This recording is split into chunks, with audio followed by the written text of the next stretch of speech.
Okay. Hello, everybody. Hello. We're playing more demos tonight. Uh, we're gonna play, Sucker for Love, A Date to Die For. I don't know how long it is. I hope it's long enough that we get an idea of what the game's about, but I don't know if I want it to be 3.5 hours like, Ghostopia, but if it is, that's okay. Um, yeah. Let me get the game going here. I didn't open it before I started because I know it does like this intro thing. I think.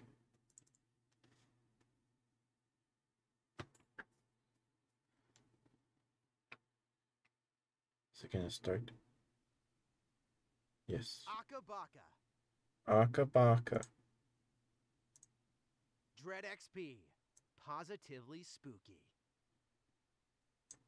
Okay. Sucker for love. Date to die for. Okay.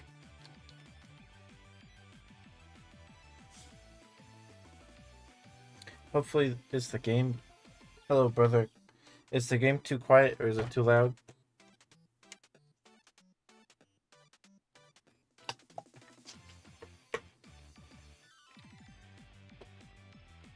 I'll turn it up if it needs to be kind of quiet. Okay.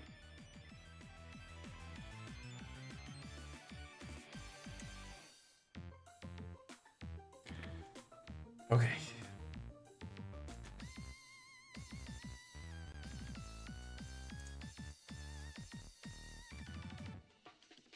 Is it any better?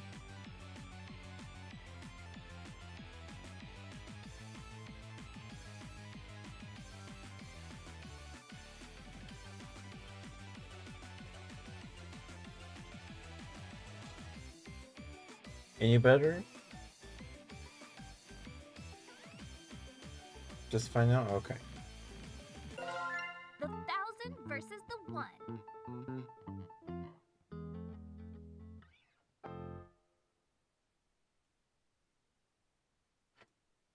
Eldritch gods, cosmic horrors, things beyond our understanding. To merely gaze upon their form is to abandon all hope. They are sequestered to the stars, appearing only through challenging, failure-prone rituals and unutterable incantations. Their twisted, fanatical followers require no such invitation to commit horrors beyond belief in their stead. Oh, okay. It is then when the boogeyman lurking in the shadows isn't an obscure, imperceptible shade, but a tangible madman, that the vague prognostications of the stars become empty threats before the undeniably material, the simple hatchet in their hands. Hmm. Did something scary happen? Not yet. Oh, okay. So I read this person's signs? Okay. Huh? In the book you're reading, did something scary happen? You're as pale as a sheet. Oh, no, I must have nodded off and had a bad dream. I know this is a super weird question, but can you tell me where I am? You're in my bookstore in Sacramento. Are you lost? Sacramento? No, I think I know where I am now. Thanks. I've been getting strange dreams lately. I can't make sense of what they've been about, but when I wake up, my heart is pounding out of my chest, and I'm not where I fell asleep. These dreams started happening the same time that people began vanishing from my hometown, Sacramento. I'm gonna turn it down a tad. Even though it's a fairly remote town with a small population, there's been dozens of disappearances in the last year alone. So many that the trains don't stop at the station anymore. Concerned locals claim to have spotted angry woodland spirits at the edge of the woods. Animals with too many features watching them. And outsiders can't shake the feeling that they're always being watched by the unblinking purple eyes of the townsfolk. The Sacramento stare is what they call it on the news. They're saying that the stare is how they can tell if you're an outsider at a glance. If you don't have it, they know you're not one of them. Oddly enough, I don't have the Sacramento stare, despite being born here. And even now, after returning home, I've still been spared from it. Okay, spared from it. Sorry, I was falling asleep before I started stream, so I might be a bit slow tonight. Besides some lightheadedness and a dull, warm fuzzies feeling, I don't feel any different. The girl that runs this odd bookstore also hasn't been cursed, it seems. Have you made a selection? Did you find a book to your liking?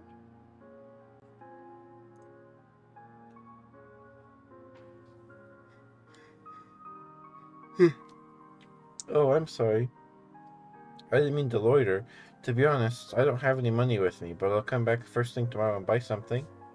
No, it's fine. I'm glad that you enjoyed reading my books. But it's starting to get dark outside. With all the disappearances lately, you'd better hurry home. Home.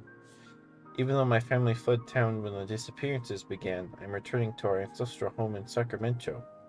All because of a note that I found in my apartment this morning. Hi, Thorn!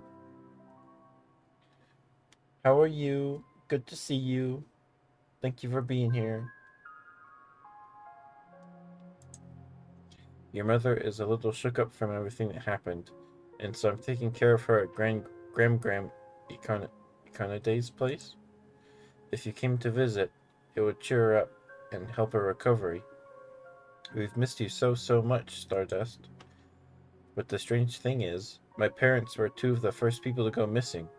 They were declared dead since they've been missing more than a year amidst the disappearances. This is their handwriting, and my parents are the only ones that call me Stardust. This is them, beyond a shadow of a doubt. Whatever is going on here, I can't turn my back. I need to see them again. Minus your thumb? Right. I hope your thumb recovers quickly. Speaking of, I'd better get going. Thanks for letting me doze off. I promise I'll come back real soon. Stopping in.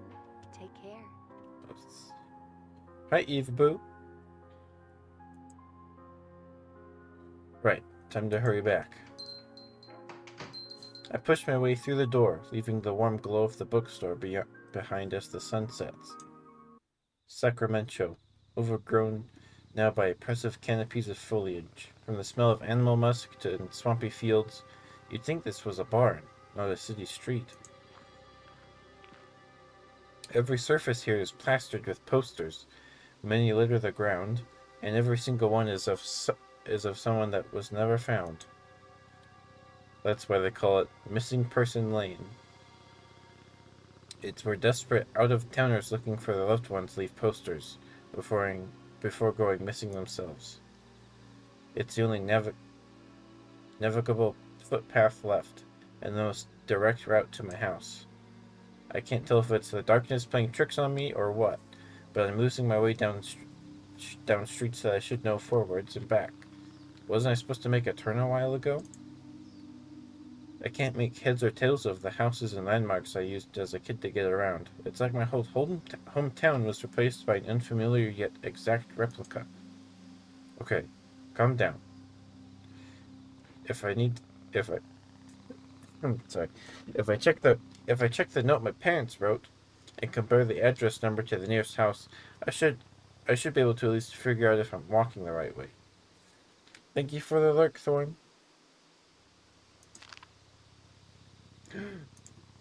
A blank grocery store receipt. When did I put this in my pocket? Where's my parents' letter? I dig through my pockets in panic. There's no way I dropped it in the bookstore, so where could it have this receipt? It has the same fold lines and dimensions as the handwritten note I had. Could I have... No. There's no way I could have misread a shopping list as an entire letter from my parents. Right? I fumble around with the note, checking the back and flipping it and turning it in a hopeless attempt to see the message again. But the receipt stays a receipt. Something is very wrong. I turn to run. Hey! Ow! Ow. Are you, like, blind or something? Watch where you're going, Clutterama. Clutterama. I slammed right into somebody coming the other way. Oh, I'm sorry. Are you alright? I should have been more careful. Whoa, she's really pretty, but what on earth is this girl doing wandering around Sacramento at night? Don't touch me. Sorry, I didn't mean to smack into you like that. I know it's not an excuse, but I was just in a rush. Oh yeah, I know. You gotta go run off and steal my boyfriend, right? Yeah, it's whatever. Totally cool. Save your breath. I already know how this goes. Wait, huh? What? Your boyfriend? Yeah, you heard me. My boyfriend. Buck is mine. Who the heck is Buck? Where are all these accusations coming from? I don't know anyone named Buck. Really? You don't know who Buck is? You're not, like, from out of town, are you? The stare! It's real! I turn my head down and briskly walk past her. She starts walking alongside me. Hey, look at me. I can't let her see my eyes, no matter what. She'll notice I don't have the Sacramento stare. You can tell me. Are you from here or what? I live Oh here. yeah? Look at me really quick. This is bad. Even if I make it home, she'll know where I live. What do I do? Look at me. Ah! I freeze. Before I know it, I'm already staring straight at her. Bucky, hi. Got another one for you at Missing Person Lane. I break into a mad dash, running my hardest. Everything is a blur. My heart pounding in my ears. Can't dull out the sounds of whistles, shouts, and unidentifiable commotion coming from all sides. Panting and dizzy, I feel my body slowing down, but the image of my face on the next missing persons posters kicked my legs into action once more. But no matter how far I run, the buildings refuse to change, the streets refuse to turn, and the sounds of the awakening woods refuse to abate. This is hopeless. There's a wide open clearing in the trees about 1 block ahead. If I can break line of sight from my unseen pursuers, I have a chance of finding some place to hide. As I near the turnoff, my exhaustion makes itself known. If this is a dead end, or if it's too dark to find my way, I won't have the energy to turn around and start running again. I round the corner. It's my grandma's house, sitting alone in the middle of a clearing in the woods. I thought the way to my house involved multiple turns a ways back, but I don't have time to question things as I'm already halfway up the makeshift dirt path.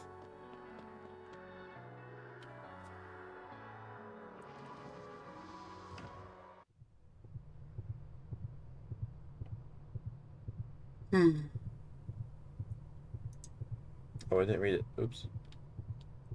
No one's banging at the door. For a moment, I'm not being chased. Hey, what's... I may just be standing at the entrance. But I can already tell something feels off about my home. Like the warm, familiar place I grew up in is long gone. I can't put my finger on it, but... This dread. Why do I feel like I need to sneak around my own home? Is someone here? My parents? Hello? I'm home. No response.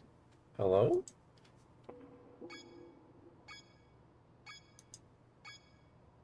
A butterfly stuck in a web. Where's the spider?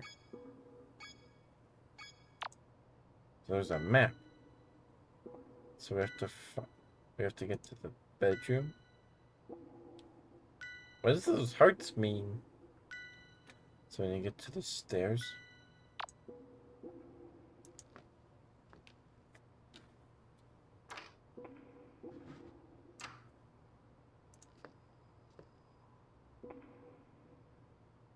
Okay.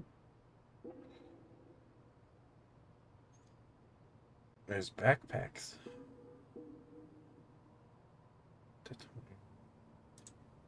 Our family photos. Only none of these photos have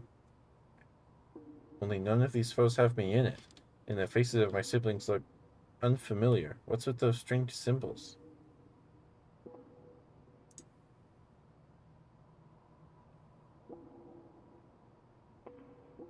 Okay, so we need to go up and then into the hallway. Okay.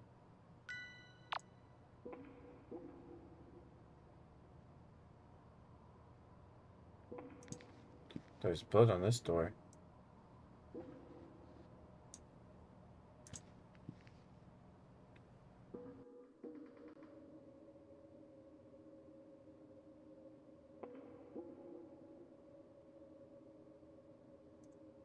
The birdcage where my Graham kept her finches. It's been destroyed from the inside.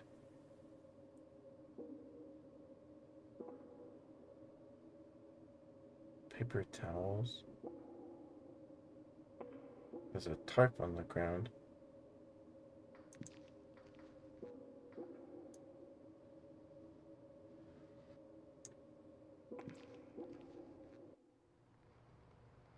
Oh.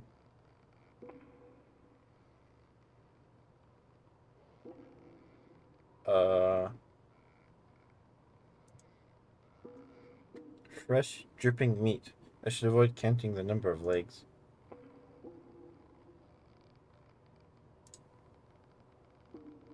Kitchen.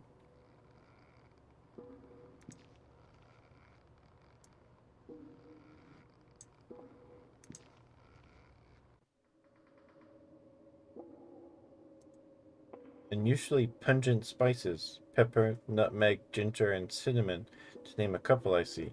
The air is almost suffocatingly thick with their scent.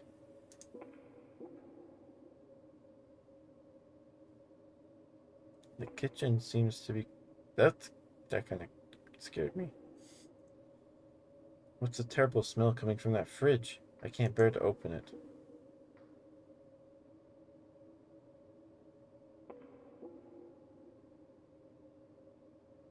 Okay.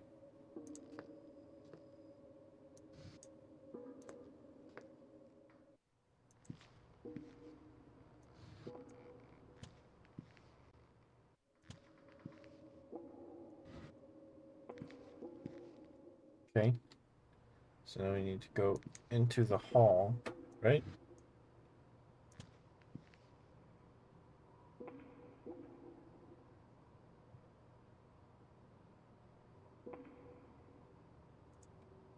Looks like the triplets' toys have been mostly untouched ever since we left in a hurry.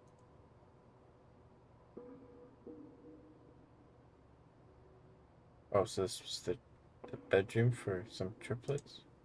What a mess. The closet's been ransacked, but no valuables have been taken. Okay. Gawa?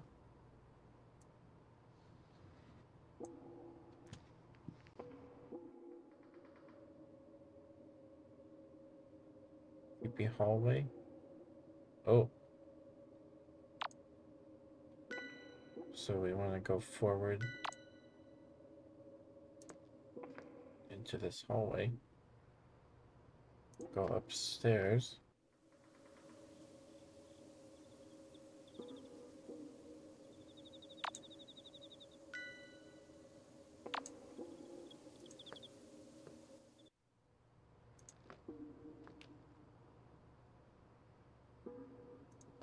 To our bedroom.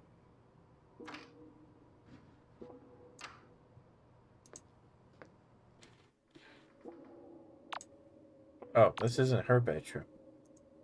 Somebody's plastered my kid sibling study room with dirty posters. I'm gonna beat whoever did this senseless.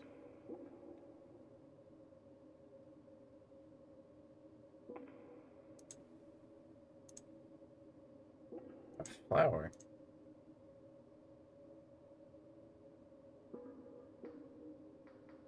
Okay. So I missed the door.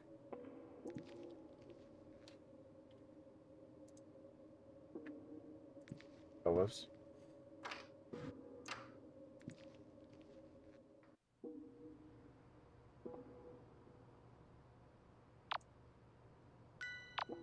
What's in this bedroom? It's blocked from the other side. I can't see clearly through the keyhole either.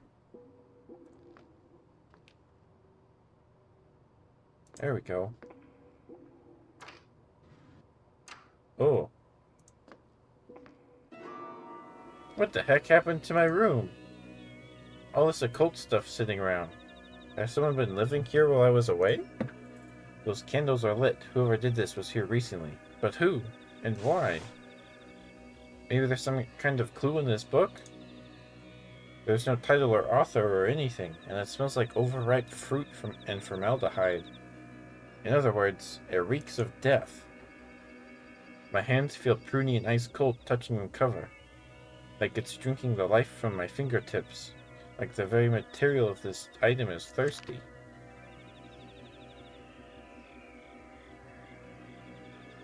I smell great. I don't know what you're talking about.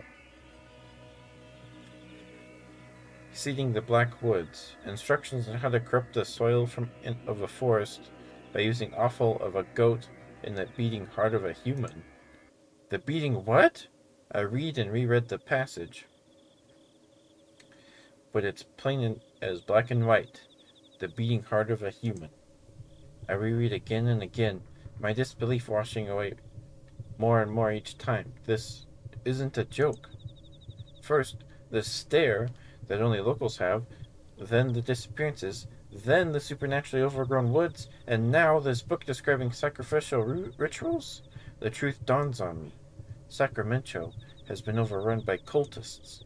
People haven't been speared away by angry forest spirits. They've been abducted, and I'm next. I can't stop trembling. Should I hide? Is there even anywhere to hide? I certainly can't run. These cultists could be anywhere. I hastily flipped through the book. Maybe there's something, anything that I can use to escape. Amidst hundreds of pages of indecipherable runes and obscene rituals, one catches my attention. Manifest the All-Mother. According to this, the All-Mother is supposed to be a benign eldritch entity with profane powers of life preservation. Nothing else in this book looked even remotely benign. If this book is real, then this All-Mother is my best shot at getting out of here alive. Summoning a space demon is probably a bad idea, but my odds couldn't get any worse than they already are, and they haven't found a single person that went missing. Besides, there's still a chance that this book is fake, right? That there's an explanation for all the weirdness happening in Sacramento? I better hurry and do the ritual and find out. Looks like I already have everything I need to try.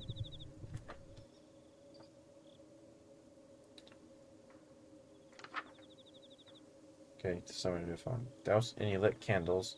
Ensure there's an idol of the black goat person somewhere in the room. Have a plant mister with you. While facing a tree of the Blackwoods, chant her name. Oh.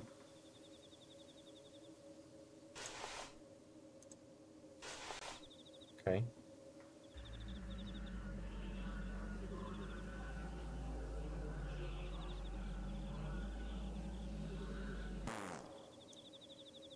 I'll have to snuff the candles.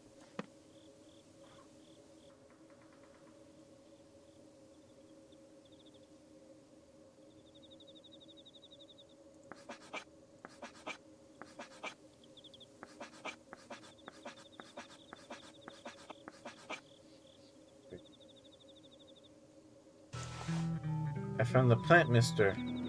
At certain times in conversation, this icon will appear, and you can spray the speaker with water by right-clicking.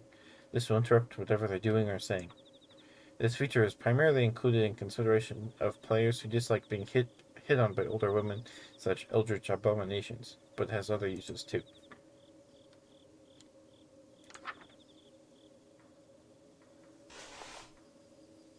Okay.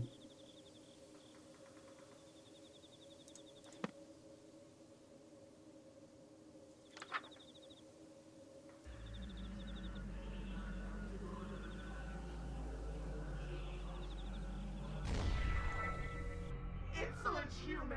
Oh! You dare call upon Roxanne? The All-Mother of the Black...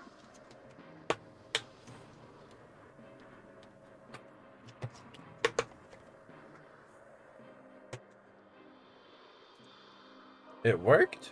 This book is for real? How did they get their hands on something like this? The form of the black goat of the woods assails my senses.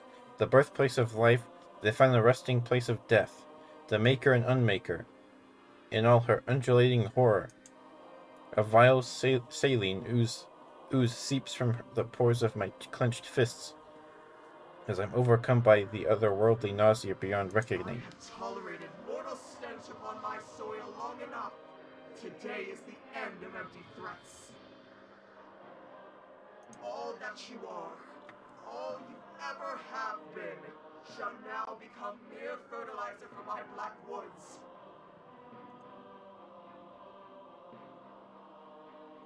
The blood trapped within my distended veins quickens, surging agitated beneath the flesh of my cheeks. My blood shall soak the earth, nurturing my young as they spring forth from the wicked soil to feed upon your ever-suffering remains for all of time. At my hands, you will die again and again and again. Why are you blushing?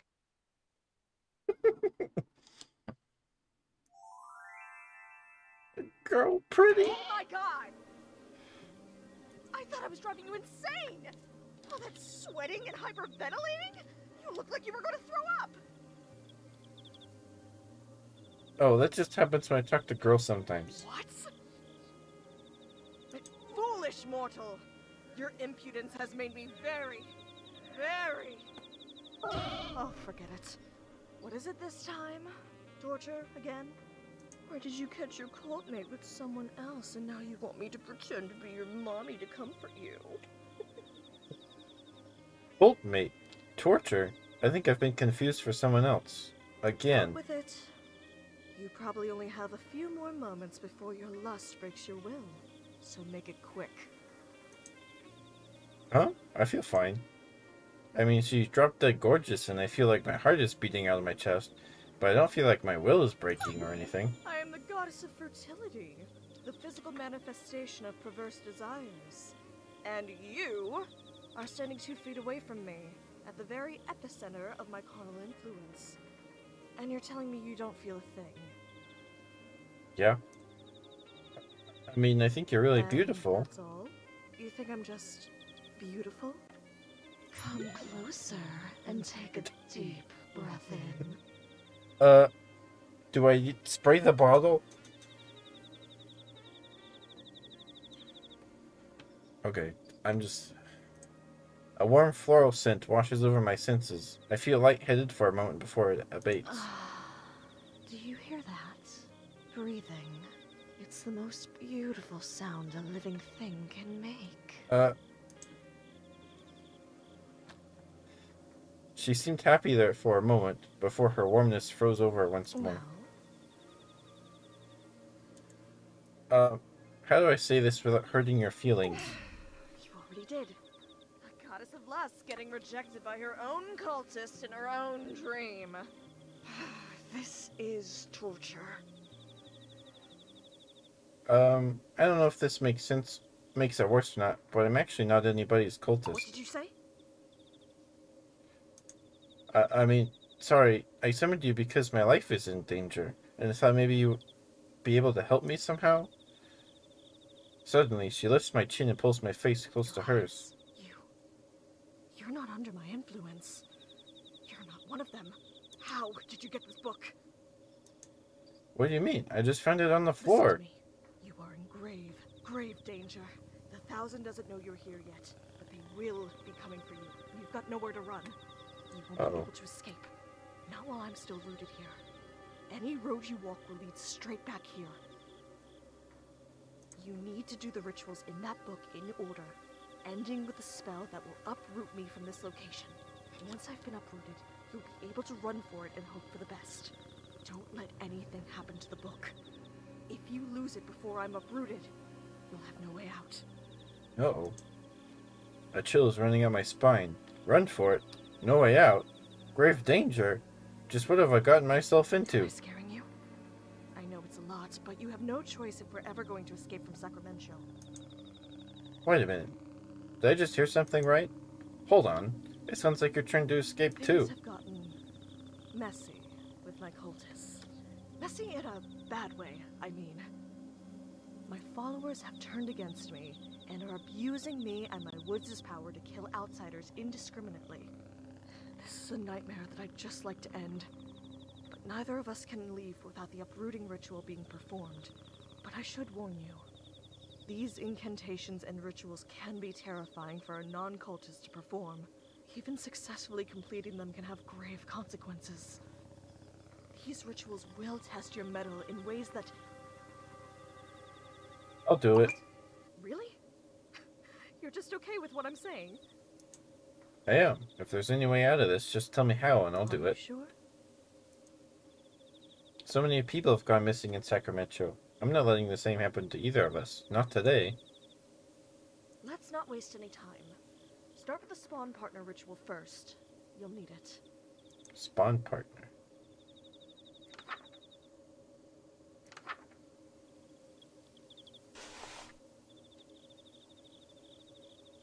Light the ritual candles. The color of the flame does not matter, so please choose the color you find comforting.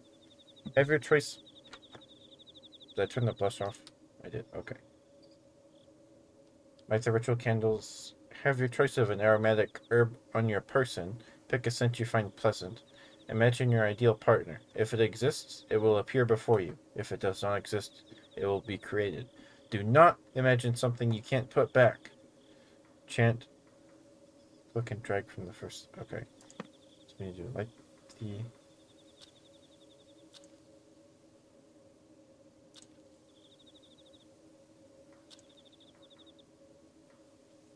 Pink. Oh, that's bright. So we need to find an herb. Wait, everything I need is already in this room.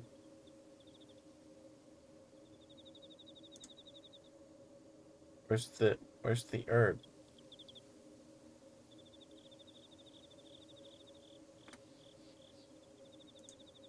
Looks like an idol of a goat.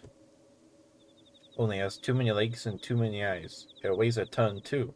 How did this get up the stairs? Okay. Well, if we already have everything.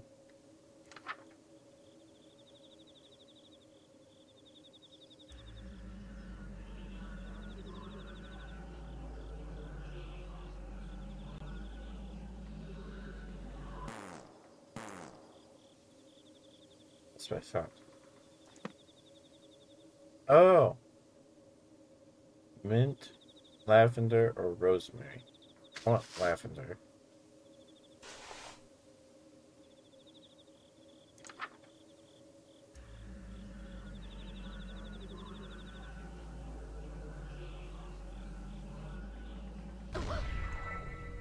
What? Oh my. Wait! I can explain. I've got nothing. There's no need to be bashful, especially after all that time you spent playing coy. In view of the circumstances, perhaps I will allow you to be my partner. Really? And that's okay with you? Even though we just met? Well, it's sudden, and it'll be a long, long time before I could ever trust a human again. But I'm not exactly the god of taking things slow. Besides, I already have 1,000 children. There's no harm in 1,001. Wait. What are we talking about? Taking me as your partner? I thought you just talked about just being my girlfriend. You thought the two definitions of partners that a fertility goddess was referring to the platonic meaning? There's 3 meanings of What's partners. the third? Cowboys? Still joking around while standing so close to me. You should be melting with desire. Being anywhere within a mile of me should amplify your lust 1,000-fold. Oh, that's an easy one. 1,000 times 0 is 0. Are you saying what I think you're saying? Yep. So, I take it you haven't had children yet? Nope. And You aren't with child now? No? You're going to die here, and there's nothing I can do to help. What? You're really not gonna help me? Just because I don't have It's kids? not that I won't, it's that I can't. I am an entity of untapped cosmic potential, and I want a big family. The biggest family possible. I want every living thing on Earth to be a direct descendant of me or one of my followers. Those that best serve that goal receive a fraction of my power. My most devoted followers are bestowed with gifts like extended lifespans, rapid healing, physical enhancement, and in some cases, immortality. And those followers are the ones looking for you. You, on the other hand, have closed yourself off to my dark influence, and are mortal and vulnerable. No kids, no powers. What if I don't want powers or kids? Drained life from your body, and then used it to fertilize my wicked soil until something that will give me grandchildren comes crawling out. I take an involuntary step backwards. I'm sorry. You didn't deserve that. Are you alright? I'm fine. Don't worry about me. Let's move on to the next ritual so we can get out of here, okay? Holy moly, that was freaking scary. She's really taking this hard. I better go get the stuff for the next ritual. Or Bakuran feast. I have to go back into the kitchen. The following: meat from a living thing that died within the black woods. Check the meat rack in the dining room. Milk of the black goat. Store-bought 2% is apparently fine too. It's in the fridge. Lastly, a receptacle filled to the brim with liquid life. Blood! They meant blood! Please use blood from now on. Sorry. So, somebody didn't use blood. Channel facing red fire candles.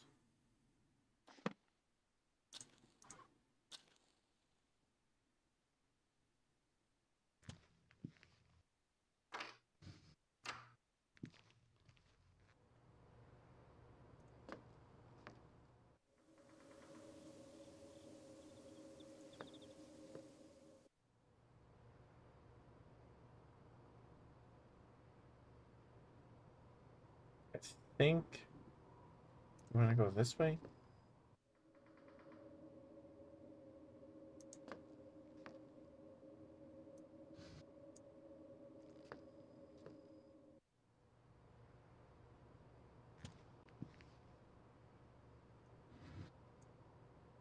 Right.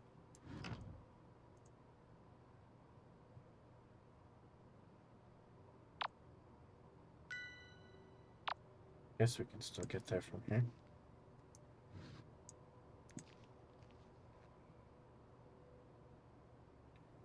You.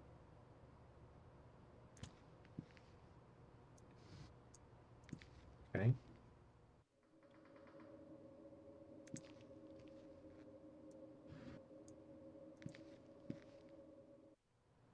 So we need some meat. A hunk of meat from the hook. This should be what I'm looking for. It smells kind of strange. Is this beef? Pork? Whatever it came from, it was huge. I should move on before I count the number of legs hanging on hooks.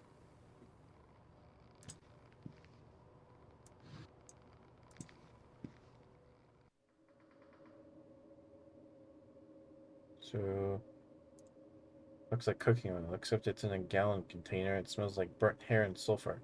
The color is black as soot, too. This is the milk of the black goat? It just looks like a regular carton of store-bought strawberry milk. I love strawberry milk, and now I want some, with a label slapped on it. I guess the cultists would have a hard time getting the real thing from Roxanne.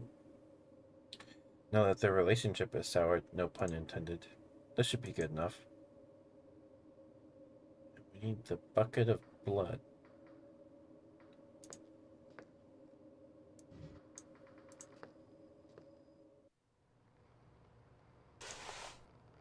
A receptacle filled to the brim with liquid life. Blood? An unsettling amount of it. This is what the ritual calls for? A chill just ran up my spine. Am I being watched? I have everything I need. I need to get out of here fast. Wait.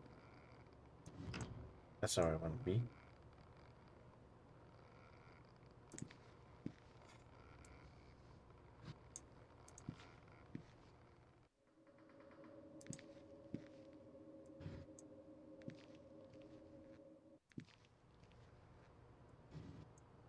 Okay.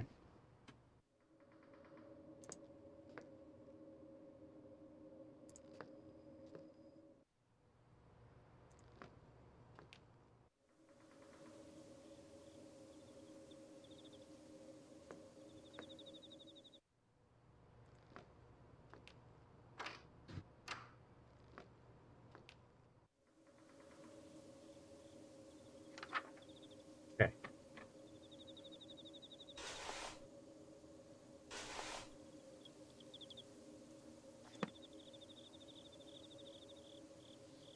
I think they're red now.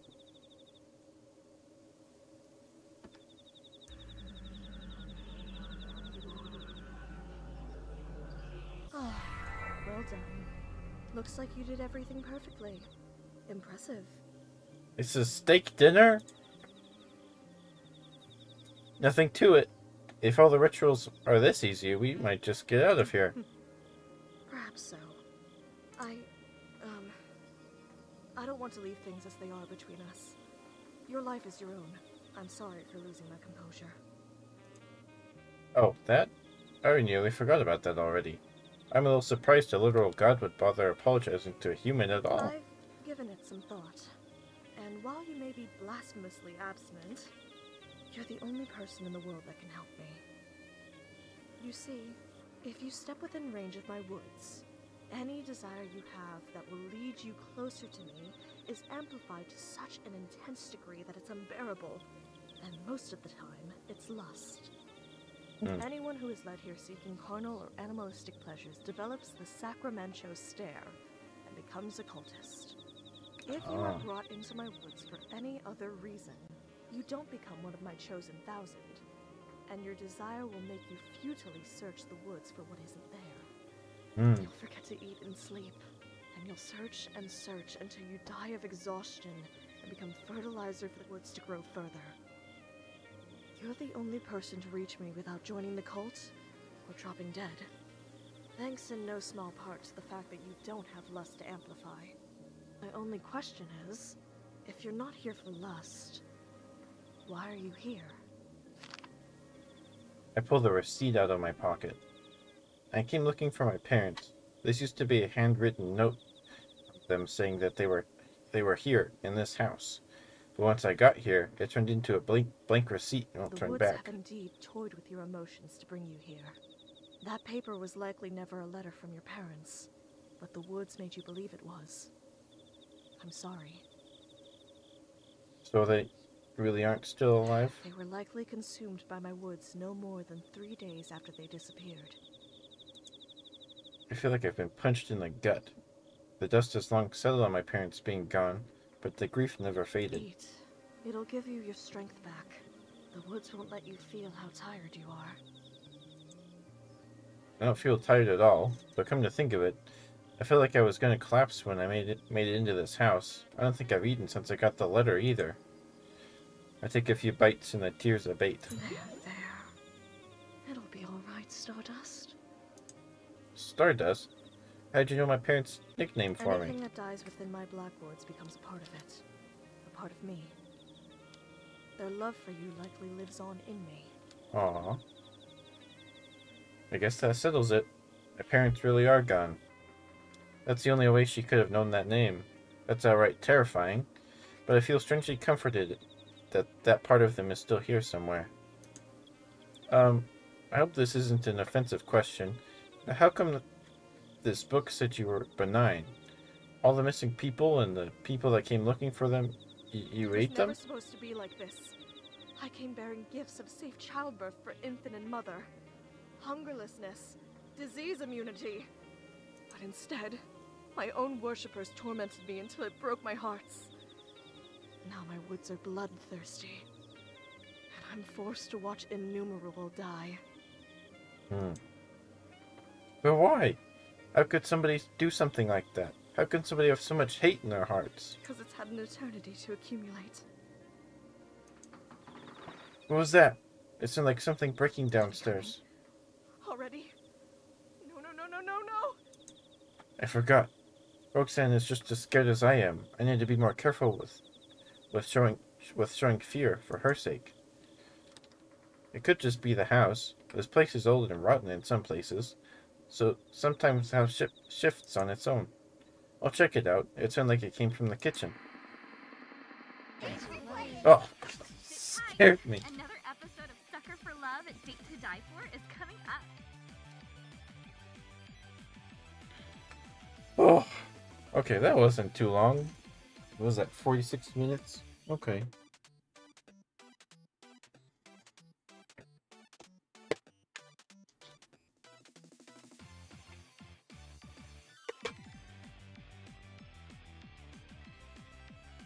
Well, if you liked it, do I just close it? Okay. Well, if you liked that, please go wishlist it on Steam. I'll think about playing through it on stream when it releases. That was pretty cool. I did like that. Okay, so next.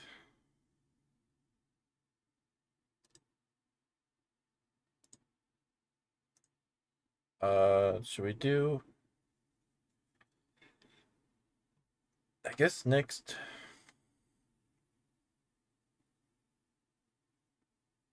Yeah, okay.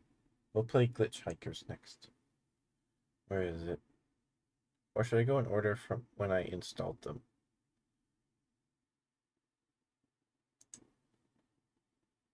I wonder. Let's play Cryptmaster. I don't know how long this is.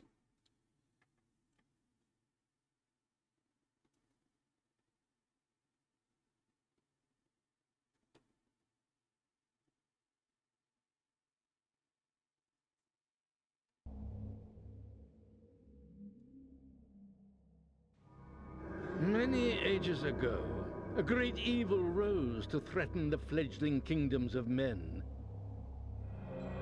until it was forced back down into the darkness. Let me know if it's too by loud. a group of legendary heroes. Now, centuries later, these mighty heroes sleep beneath the earth, entombed and forgotten, in the realm of the Cryptmaster.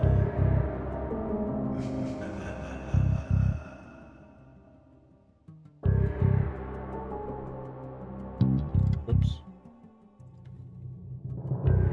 Okay, yeah. Let me turn it.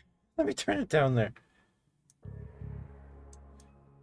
That's like loud. Okay. So you play this game with your voice if you want, or the keyboard. Just so I think I will just play with keyboard.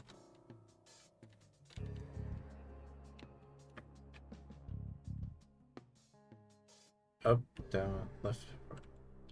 Okay. There is enter. Let's go to options. Music. Turn that up. 60. And turn on subtitles. I don't know what predictive means.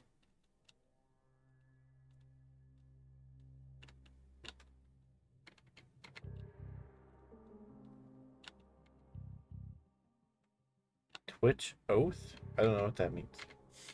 Oh, I don't know if that was bad to show.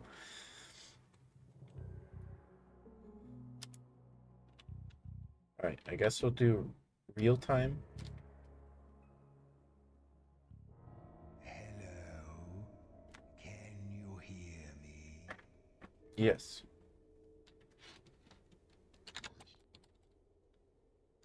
Good. I'm calling to you separates the living and the dead. You're on the dead side. Now, how are you feeling?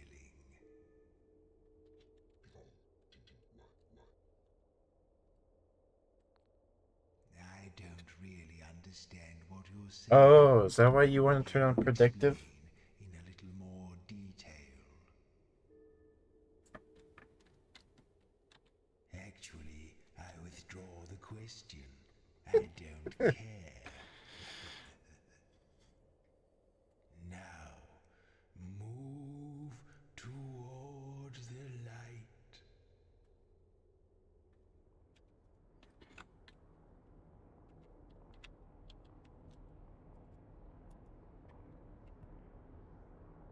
Okay. Good morning. Welcome to my crypt. Or should I say, Whoa, okay. your crypt. Why don't you take a look around? That's pretty cool. A bug.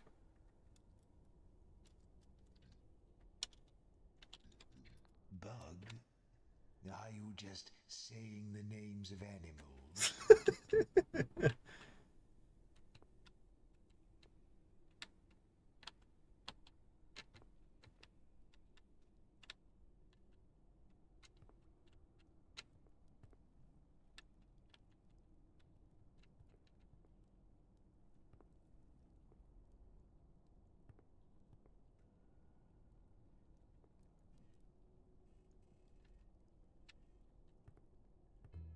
Ooh, these names look a little familiar, don't they? Let's get those rotten old brains of yours working. Why don't you try reading out the names on those pillars?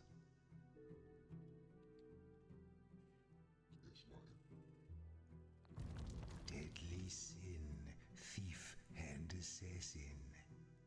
Hmm.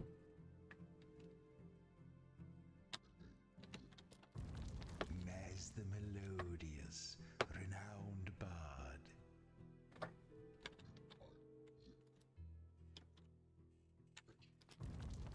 Nyx, the sea witch, there you are. Jorro the warrior, that's you. Oh, it's me. Okay. And now you have your names again. Let's move along.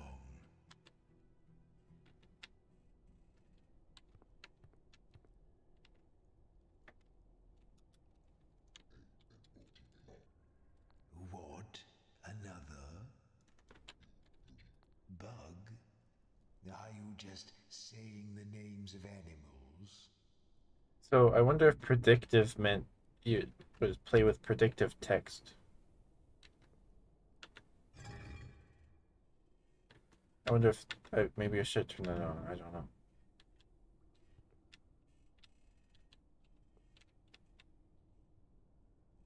The base of the cage is covered with a fine white dust. Cage? I don't know what you mean.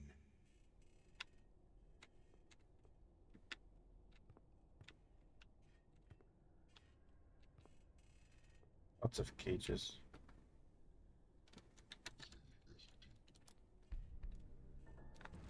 Ah, now these chests contain objects I've long since forgotten. I expect you have too.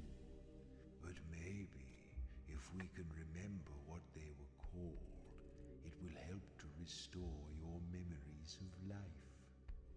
Now, Jorro, I think this is something you used in your days as a warrior. Tell me what I should do to it to find out what it is.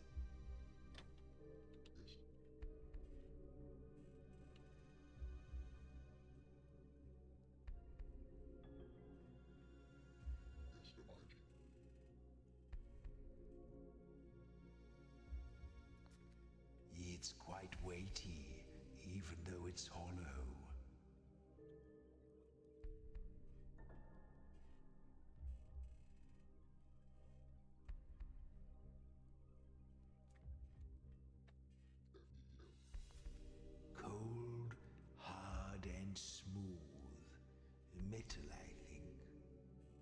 Hmm.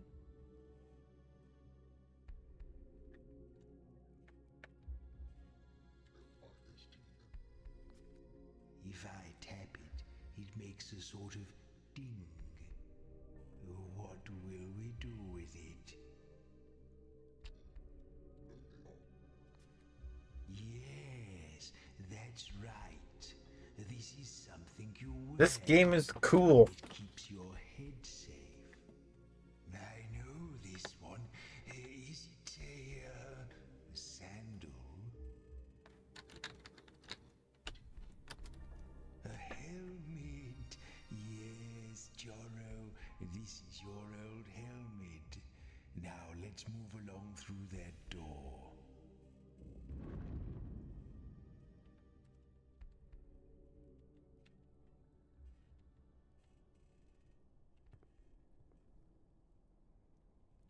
Try and guess the 4 skills of your characters by entering a word. Click letters from additional chests to reveal more hints.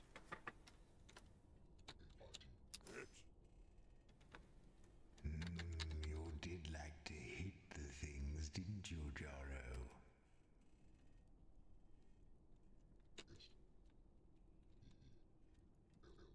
What? Sell? I don't think we have time or a reason to do that. Skills allow you to perform actions in combat. Each skill has a different effect. To access your character's memories and check their skills, press 1, 2, 3, 4.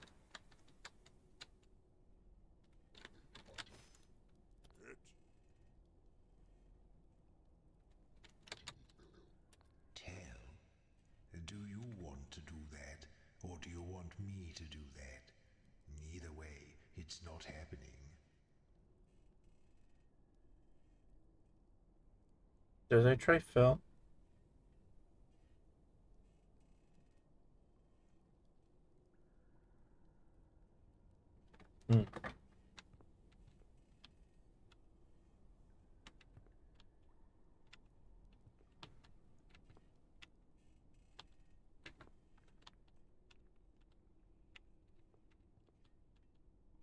Seems that nothing has moved in this room for a very long time.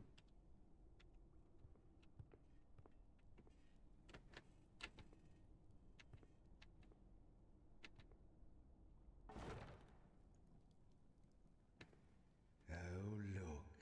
More of your old junk.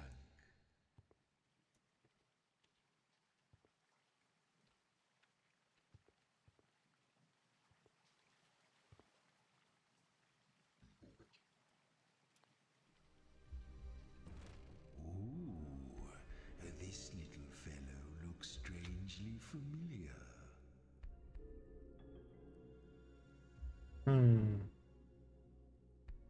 A 3-letter word?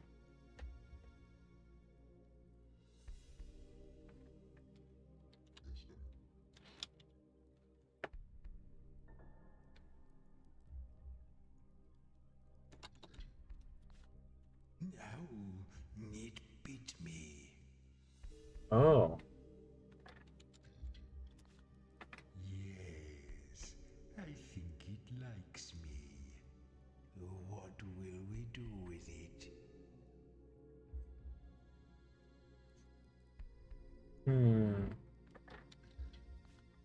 Yes, I think it likes me. What next?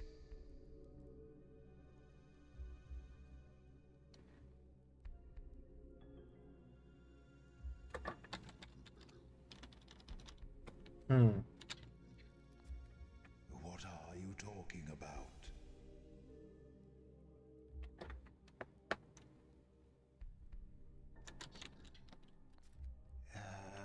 Cat? It's not that. Okay, no more playing with it. Time to guess. Do you remember what this thing is called? A rat? A rat. Yes, that's what it's called.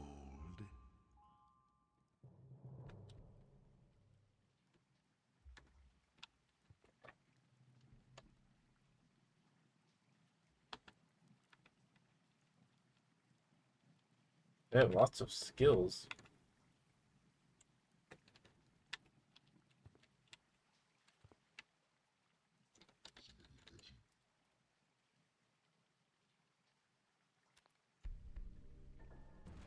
Oh, look. It's a thing. What should we do now?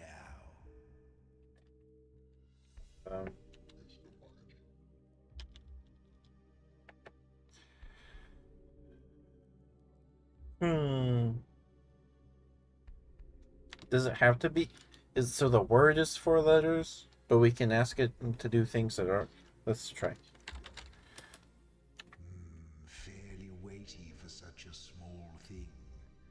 Easily portable, though. What are we going to do with it?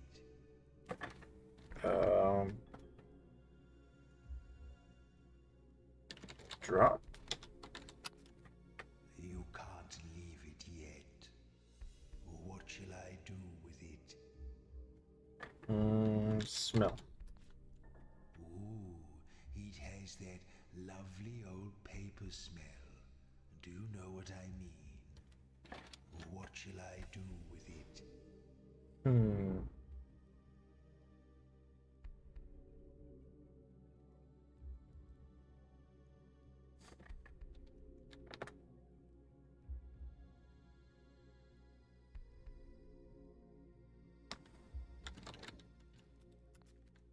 Rough and leathery. A sack. Inside parts are smoother. What shall I do now? When I open it, there are lots of thin sheets inside it, all still attached Oh, a book? to the thing itself. Okay, no more playing with it. Time to guess. You'll remember what this thing is called. A book? Yes, that's exactly what it is.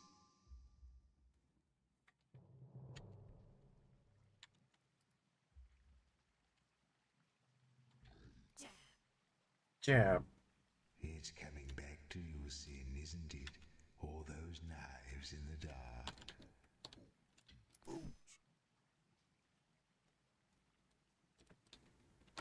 Boot.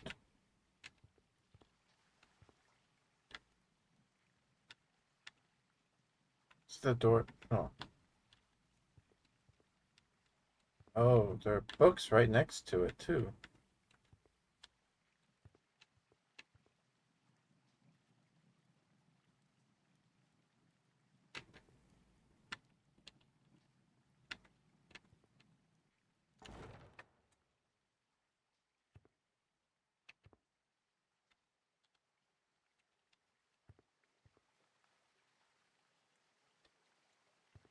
So I'm guessing this game is easier with the voice.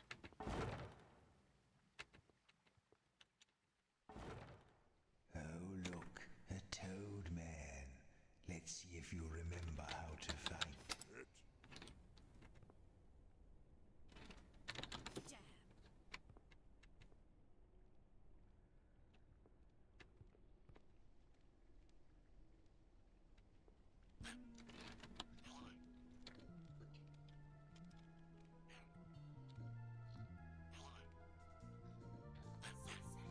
Whoops.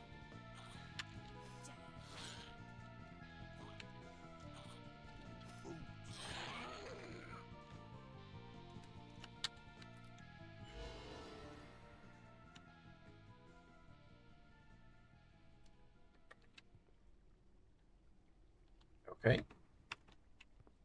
Interesting.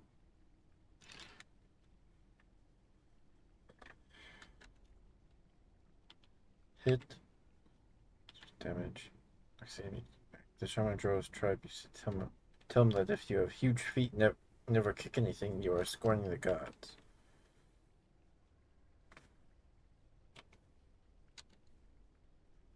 Jab. A young orphan left to fend for themselves in a corrupt city must find a way to deal with unpleasant things. Sin discovered that poking them with something sharp usually did the trick.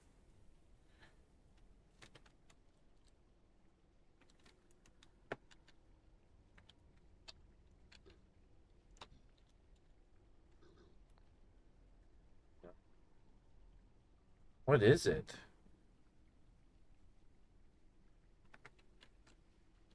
Oh, Bell? What's that you say? Bell? Where do you see that?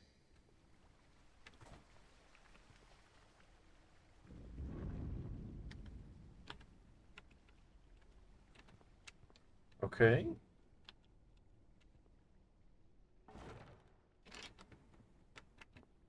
Up ahead is the Eye Stone, an ancient sentinel designed to keep the restless dead in their tombs.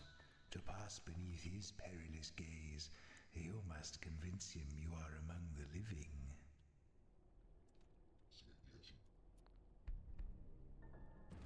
Oh, this is a big one. What are we going to do with it? Oh, it's rather heavy. I think it's designed to be carried, but I still wouldn't like to lug one of these around. What next? Smell. It doesn't have any particular odor. What will we do with it? Open? We can't open that.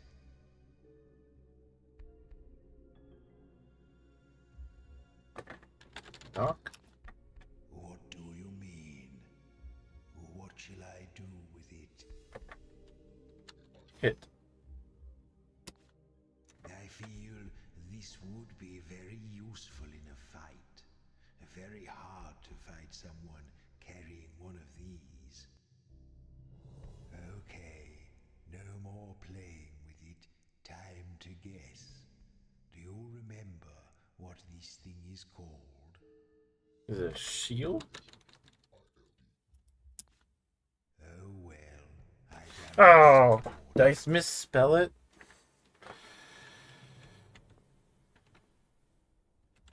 Oh well. That's it? We're done? Chest? Why did you say that? Okay.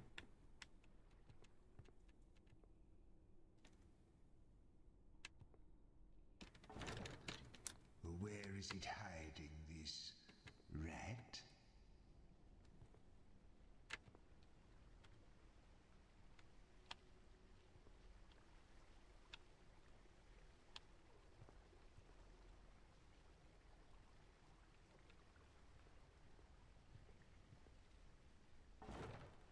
I think that's Egder over there to the right. Don't tell her I'm here. We don't get along.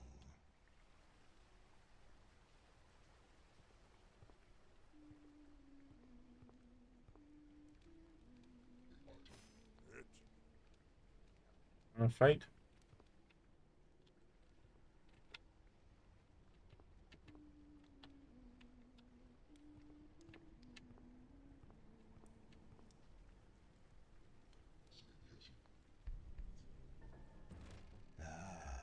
What's this flimsy thing?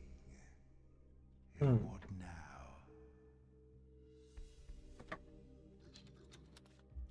Oh, it has that lovely old paper smell. I do know what you mean. What I mean. Now what? Open? Well, it seems I can unfold it. I think I have it. Might the word we're looking for be a mop? Mop?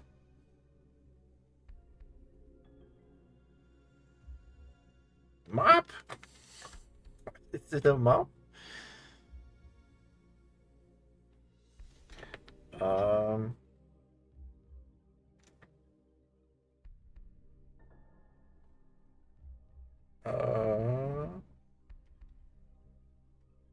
Did I already ask him? Has the old paper smell?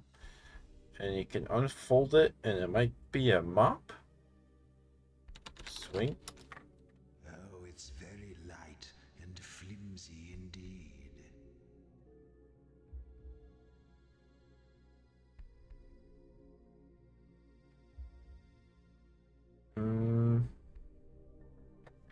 Smack? It's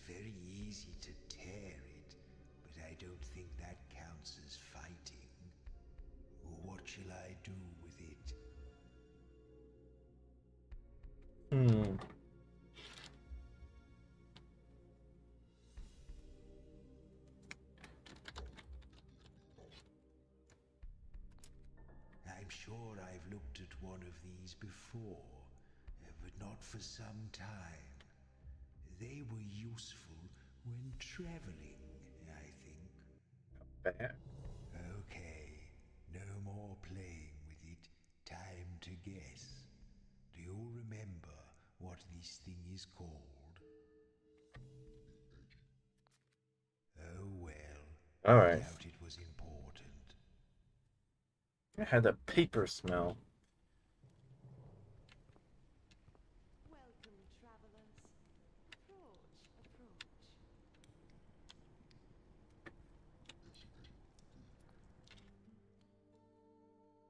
Welcome, friends, to the altar of purity.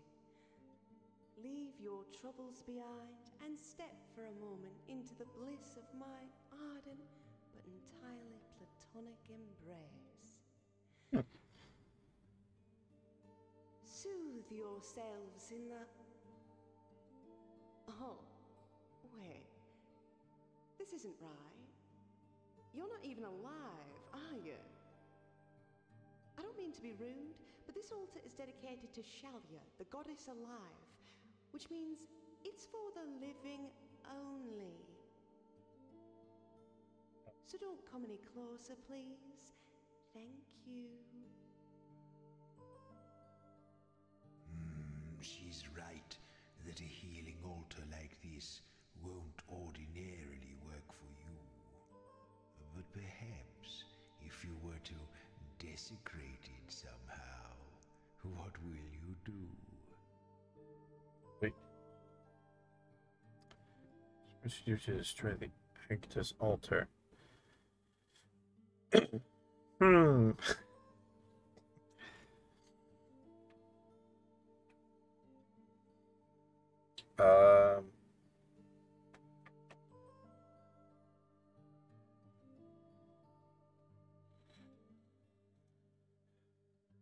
We can desecrate it.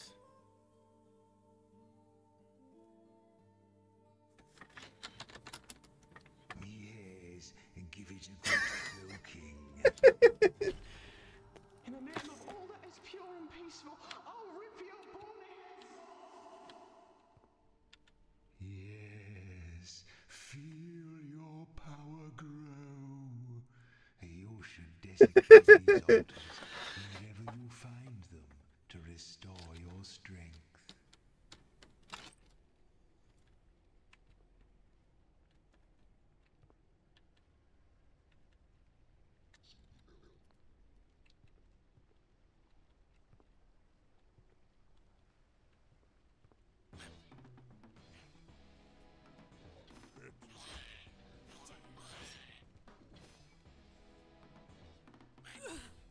Oh.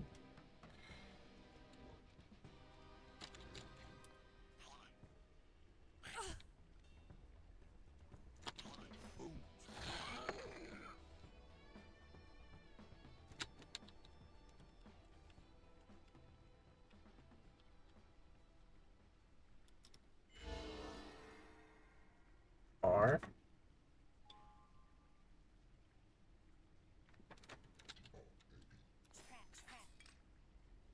Is it trapped? Okay.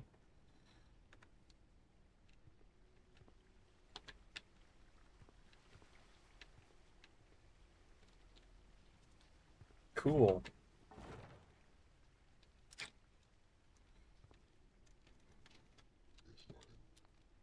You don't need to cover your face now, Sin. Nobody remembers who you were.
Well, I think it's over.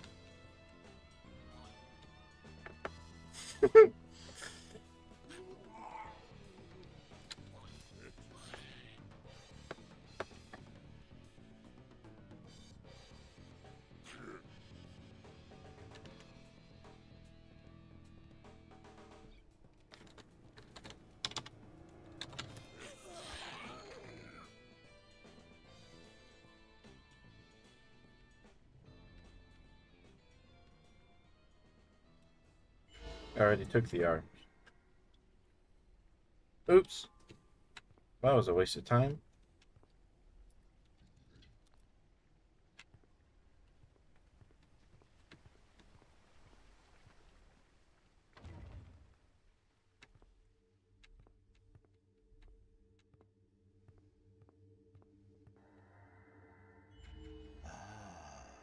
The Soul Stone, the source of my dark power. Isn't it lovely? Would you like to touch it? Good, because you're going to. You see, if we're going to the surface, which we are, I'll need you to carry this for me, because I don't have a physical body. You didn't think I wanted you for your brains, did you? Now, will you pick it up?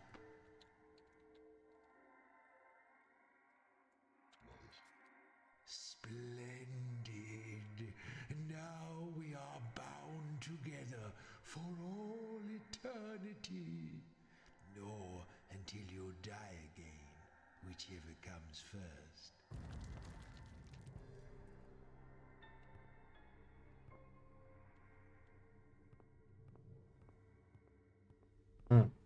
Okay. Well, the game is fun. I just don't type nearly as fast enough to probably be very good at this game.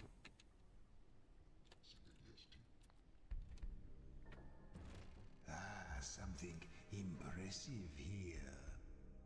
What are we going to do with it? Yes, it's pretty heavy. I have a feeling it has to be. Although, if it were too heavy, it would be hard to use. What shall I do with it? Hi, Lilith. Thank you for the lurk and hello. We're just playing some demos tonight.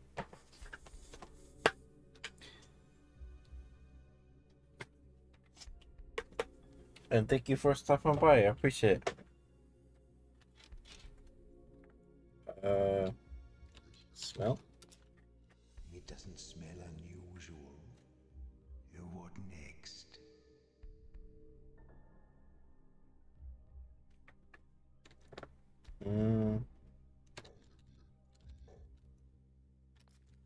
I think I've seen a lot of these. I never liked them much. What should we do now?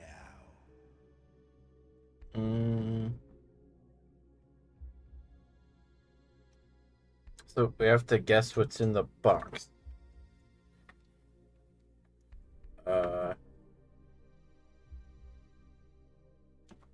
Pat? Okay, let's say we're friends with it. What should we do with it? Where? Yes, you can wear this. Or at least, I think you can hang it on yourself. Okay, no more playing with it. Time to guess. Do you remember what this thing is called?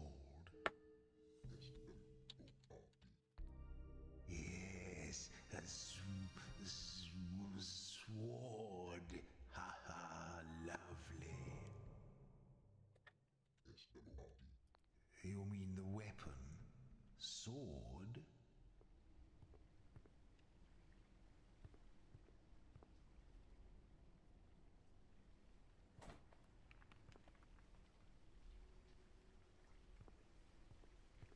This is Cryptmaster. Now, The Soul Stone needs souls to feed it. Outside of my crypt, we'll need to keep it charged with the vitality of living creatures to sustain ourselves. Why don't you look on the walls and see if you can scrape up any bugs to start us off?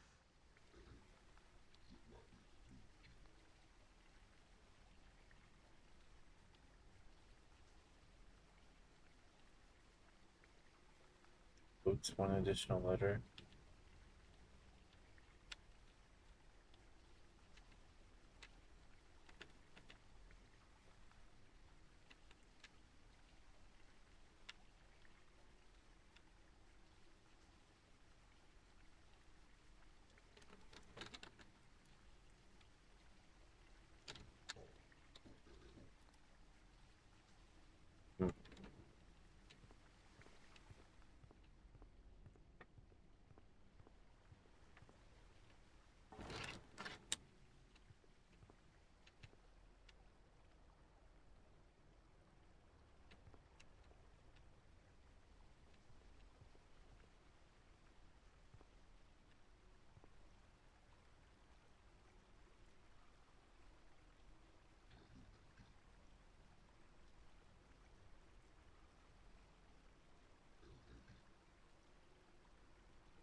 Across the pole.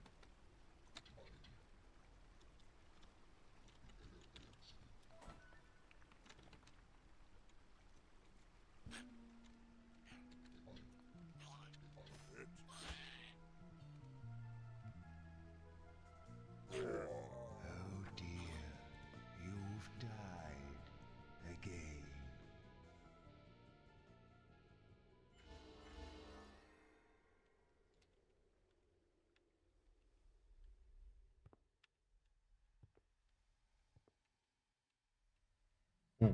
Okay. I don't know what that did.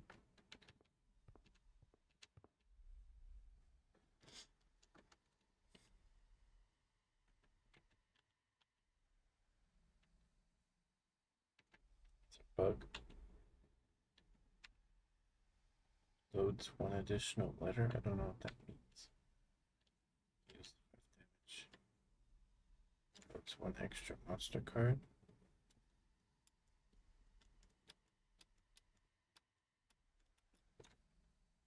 Let's try it, I guess.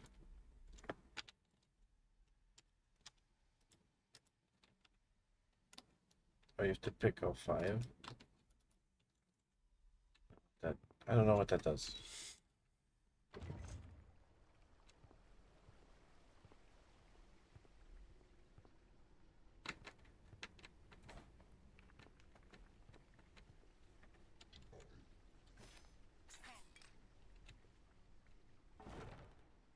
Now, the Soul Stone needs souls to feed it. Outside of my crypt, we'll need to keep it charged with the vitality of living creatures to sustain ourselves.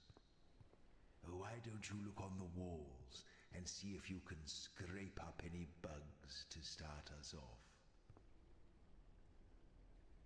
Once this must have been a place of some importance.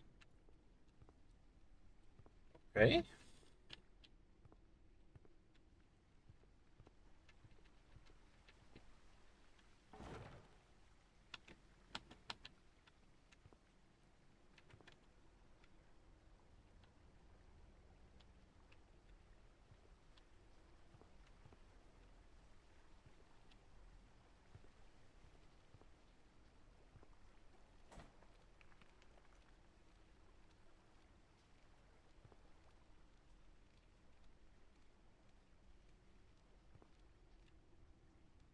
For the bug.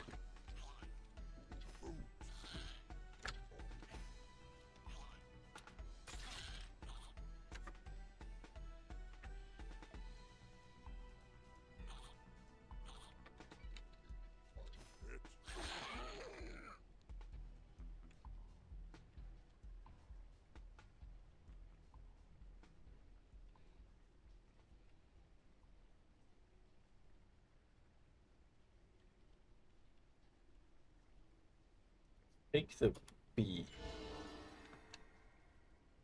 Nope.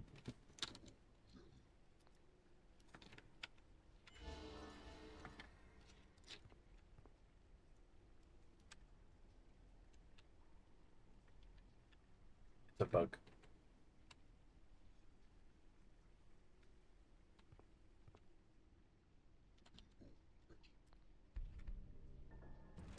What's this?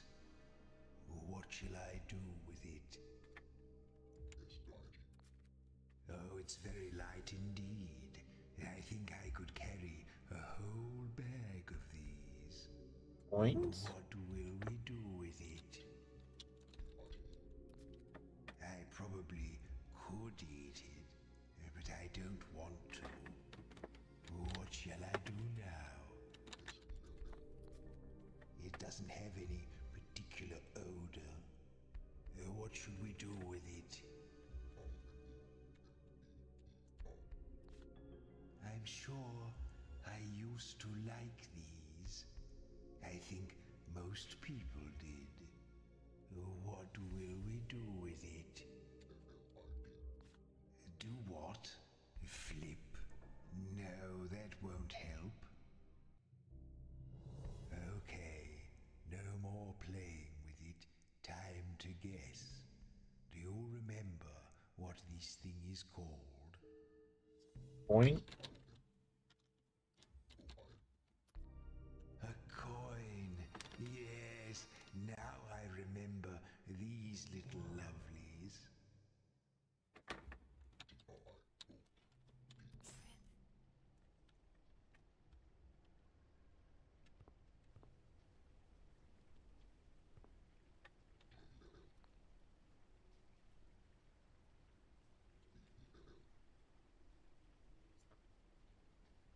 What is it? What is Mass's thing?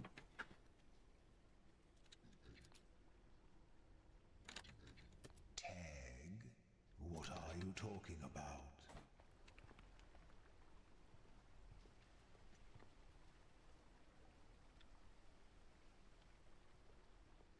There's some bugs. Oh, there's some bugs here.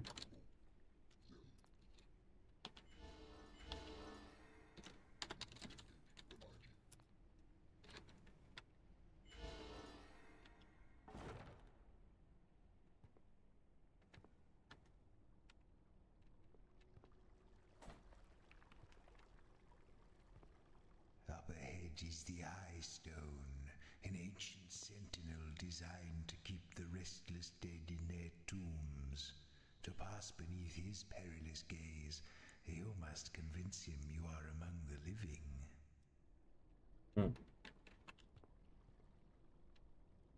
Oh, can't go back. Okay.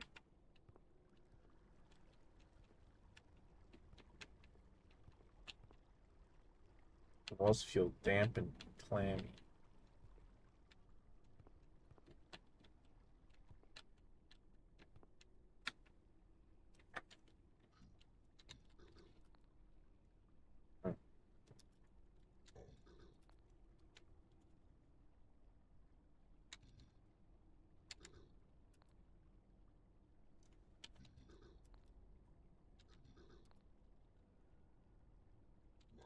Oh, yell!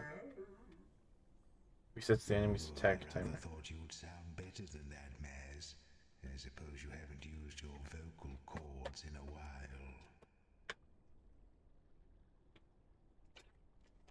Cool. I suppose it might be nice to have a sword. I don't know where to find one, though.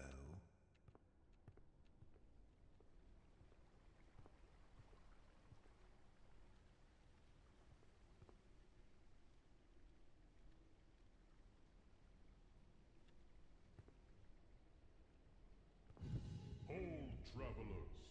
No dead may pass. Are you dead?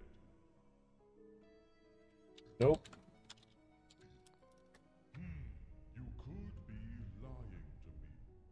If you are really alive, then tell me, what was the last piece of fruit you ate?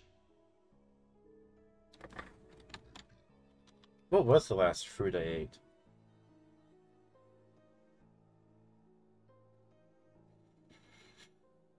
Tomato? Yes, the humble tomato is indeed a fruit. So few adventurers know that. But I have one more question. If you are truly a living person, this should be an easy one. Tell me, how would you describe the sun?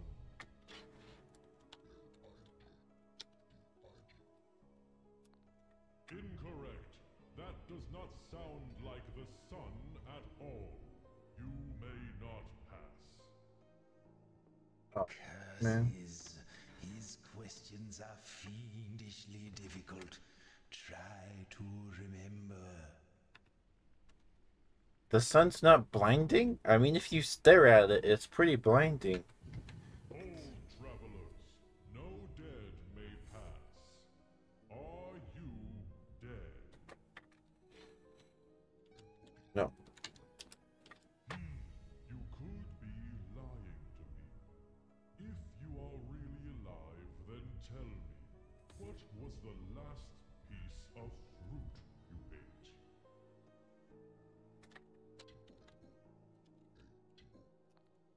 Yes, the humble tomato is indeed a fruit. So few adventurers know that. But I have one more question. If you are truly a living person, this should be an easy one. Tell me, how would you describe the sun?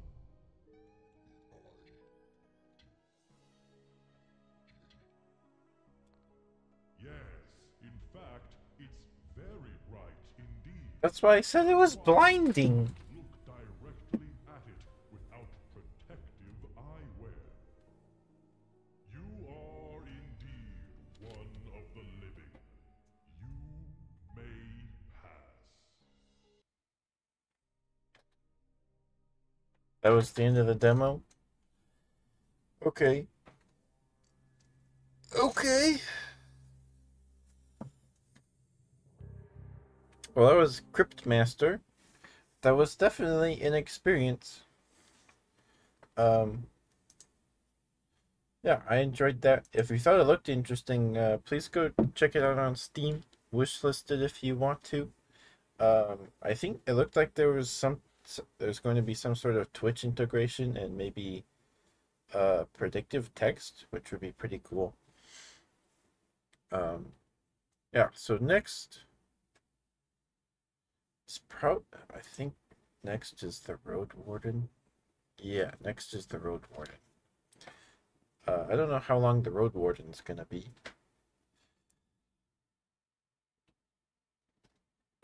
These are all much shorter than Ghostpia was. Okay. Should we play Roadwarden or Glitch Hikers? We'll play Roadwarden. That sounds interesting.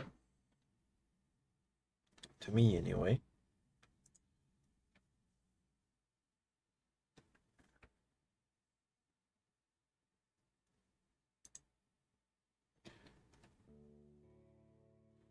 Is it capturing?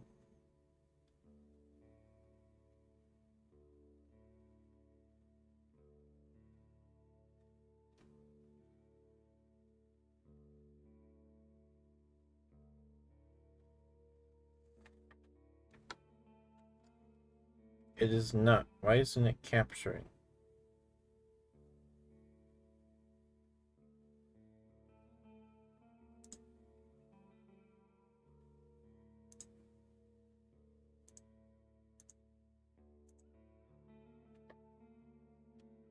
Huh.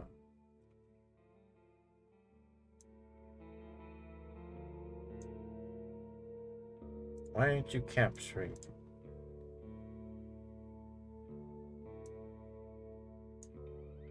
Is it?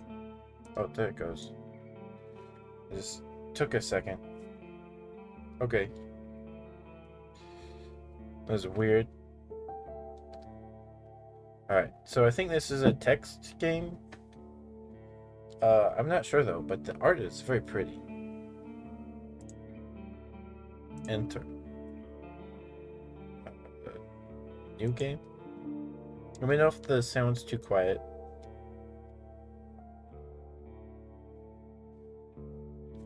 Everyone knows to stay away from the wilderness. Most people would never risk a lonely journey.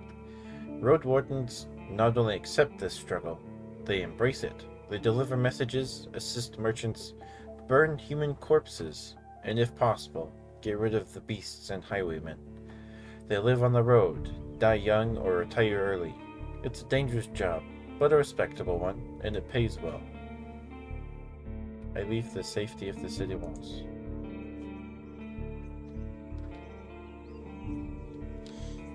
The wall is still standing. There are no wolves around, no stench of blood. Good signs. This should be the place you're looking for. You were supposed to meet up with a group of soldiers, but you hear no voices, no sounds of labor. The gate is ajar, but the camp isn't safe. It may keep away the goblins and pebblers, but not beast folk nor trolls, and the night is near. Your palfrey breathes heavily. It had a long day. Could just look for another shelter. I need to look around cautiously. I dismount and sneak to the gate. Let's peek inside. Get off the horse and enter the camp briskly. Considering the noise, you doubt that anyone noticed the clatter of hoofs. The short, dry grasses barely cover the arid soil of this valley, but you're maybe a minute away from the edge of the sparse woods, which get denser as they climb up the hills. At best, this trail has a few more years before getting overgrown for good.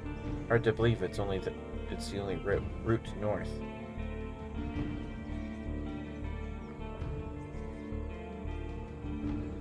Let's peek inside. Take care of yourself. If you're hurt or exhausted, some actions won't be available to you. The weaker you are, the higher the chance you'll die in combat. Your heavy boots hit the ground, and the pain of the long ride finally catches up with you. You stretch out, bring your back and legs comfort. All you want now is a table, a decent chair, a nice mug of beer, and some warm stew. With any luck, your axe won't be needed here.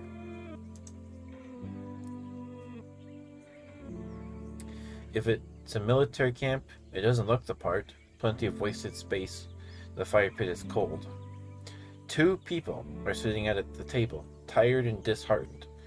They're looking in different directions, paying no attention to one another. One of them is holding a cup. After a moment, you notice the quiet humming. You recognize the melody of a light-hearted drinking song from the city harbor. I could just look for another shelter. They don't look like much of a threat. I can enter. It takes him a few breaths to glance in your direction. The first person greets you with a wave of his hand. There are bags under his eyes. His beard is messy. Despite his simple shirt, he's wearing durable, decent boots. A mace with a head covered in iron hangs at his side, but he doesn't reach for it. I take a look at the second soul. Just like you, she's wearing a gambeson, but hers is a bit loose, as if she took it off a corpse. Her head is shaven, as if she's protecting herself from flesh-eating bugs. Her eyes are weary, yet kind. She smiles. Considering the squad was sent here half a year ago, these 2 surely look the part, though there should be more of them. 8, you believe. I let them speak first. It's nice to see an unharmed traveler in this godforsaken shithole. Makes me just a tiny bit hopeful. The bearded man's voice is strong, yet timid. You'll be staying the night with us, I guess? We're soldiers, he and I, adds the armored woman. For a moment switches from half asleep to relaxed. We'll do our best to keep the camp safe, but if you were to take the first watch, it would be a huge help. Travelers ought to help each other. Wouldn't you say? You think for a moment. To fully rest, you'd need a good sleep. Sure. Leave it to me. Fantastic. She rubs her hands together. I don't remember the last time I had more than half night's sleep. The hours before midnight should be the calmest. Just wake us up if anything happens. The man flashes you with a wide smile. It's easy to wake us up. Just yell. He drinks from his mug. I ask them about their lieutenant. You wonder how to phrase your question. Whenever you meet new people, you can influence how they perceive you by selecting one of the attitudes. Friendly, playful. Distanced, hide your emotions, intimidating, hint at a threat, vulnerable, be sad, tired, afraid, or hopeless. I'll be friendly. I was hoping to meet with your lieutenant. Could we talk for a bit? The woman lets out a loud sigh, dusts off her gambeson, and steps towards you. She pays little attention to the sword at her side. We most definitely can, you and I. Though holding his rank is still somewhat new to me. Are you a messenger? Did you lose your mount? She observes you with curiosity. Or are you looking for help? I'm your new Roadwarden. My horse is waiting outside. Really? The soldier in the shirt leans forward. That explains how you got here in one piece, all by yourself. Better bring your beast here, adds the lieutenant. We have no hay, but I bet it dreams of dropping its saddle. A long pause. I'm Tulia, by the way. She reaches out her hand. Shake her hand. It may be a trap. I just prefer to stop, pretending to be embarrassed. I should wash myself first, but you can come. People want. I will be ketchup. Or should it be? Can I put spaces? The bear. Her grasp is confident. The shake is slight.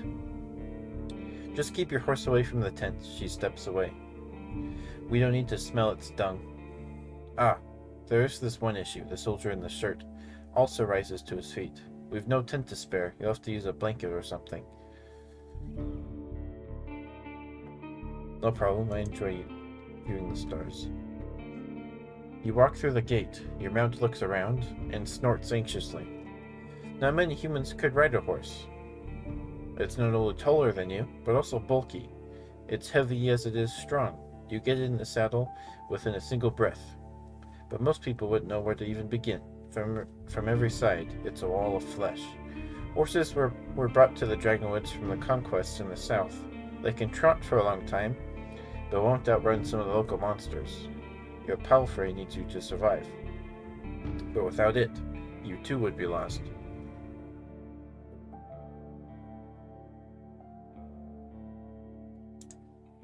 It takes a few steps towards you, scolding you with another snort. You scratch the bottom of its neck with strength and confidence, just the way it likes it. Humans see useful animals, and even pets, as monsters in disguise. Getting emotionally attached to them is believed to lead humans to their doom. But you know that horses need companionship. I speak to it gently and lead it to the camp. You end up next to the fire pit. Removing the saddle makes the horse nicker with relief. You take a couple of minutes to examine its back, just in case. Well, the riding equipment is not that heavy for such a strong animal. With enough time, it starts to chafe. You wish it had something better to eat than just this shabby grass. You should look for an inn. I need to unpack.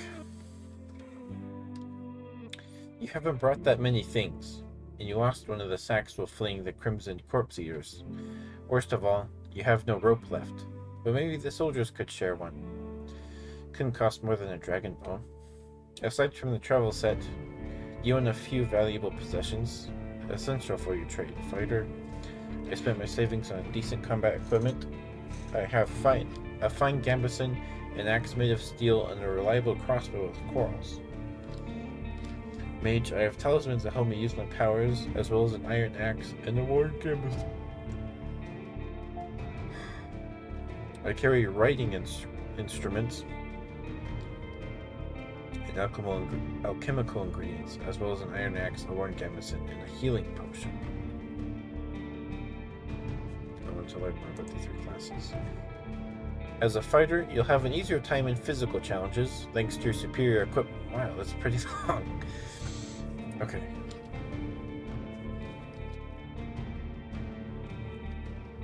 Thanks to your superior equipment and hidden bonuses during dice rolls, you'll be physically more capable than the other classes. That opens unique opportunities during some social interactions. It's the best class for RPG beginners.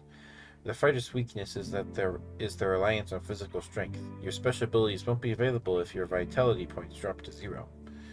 The mage uses Pneuma, a versatile but limited pool of energy points that can be spent to cast a few humble spells.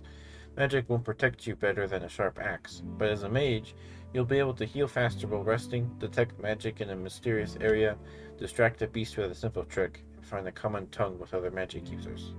Using the mage's powers too freely will result in having no pneuma when you need it the most. The scholar will know more about the world's mysteries than you, helping you take advantage of some unusual situations. Your character will impress the locals with its knowledge, and you'll be able to read the sparse written clues without anyone's assistance. Scholars struggle with combat more than the other classes, but with enough carefulness and exploration, you'll gain access to alchemical mixtures that will help you escape from many dangerous situations. Okay. Well, since it's my first time through, do we pick the fighter?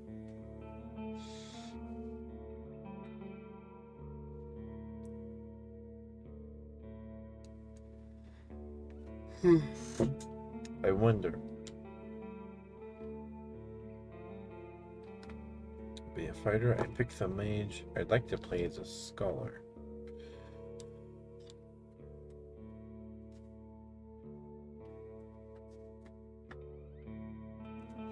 I kind of like the idea of a mage. But if it's my first time playing a game like this, do we try the fighter?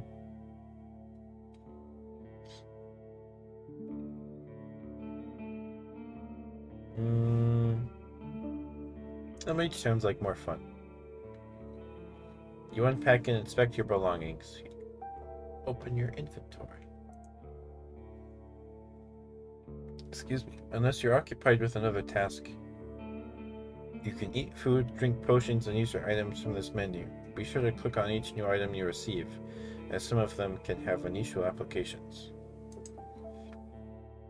Excuse me. You unpack and inspect your belongings. Your water skin isn't pierced. The spare clothes are still here, just in case you take a look at your wooden bowl and mug.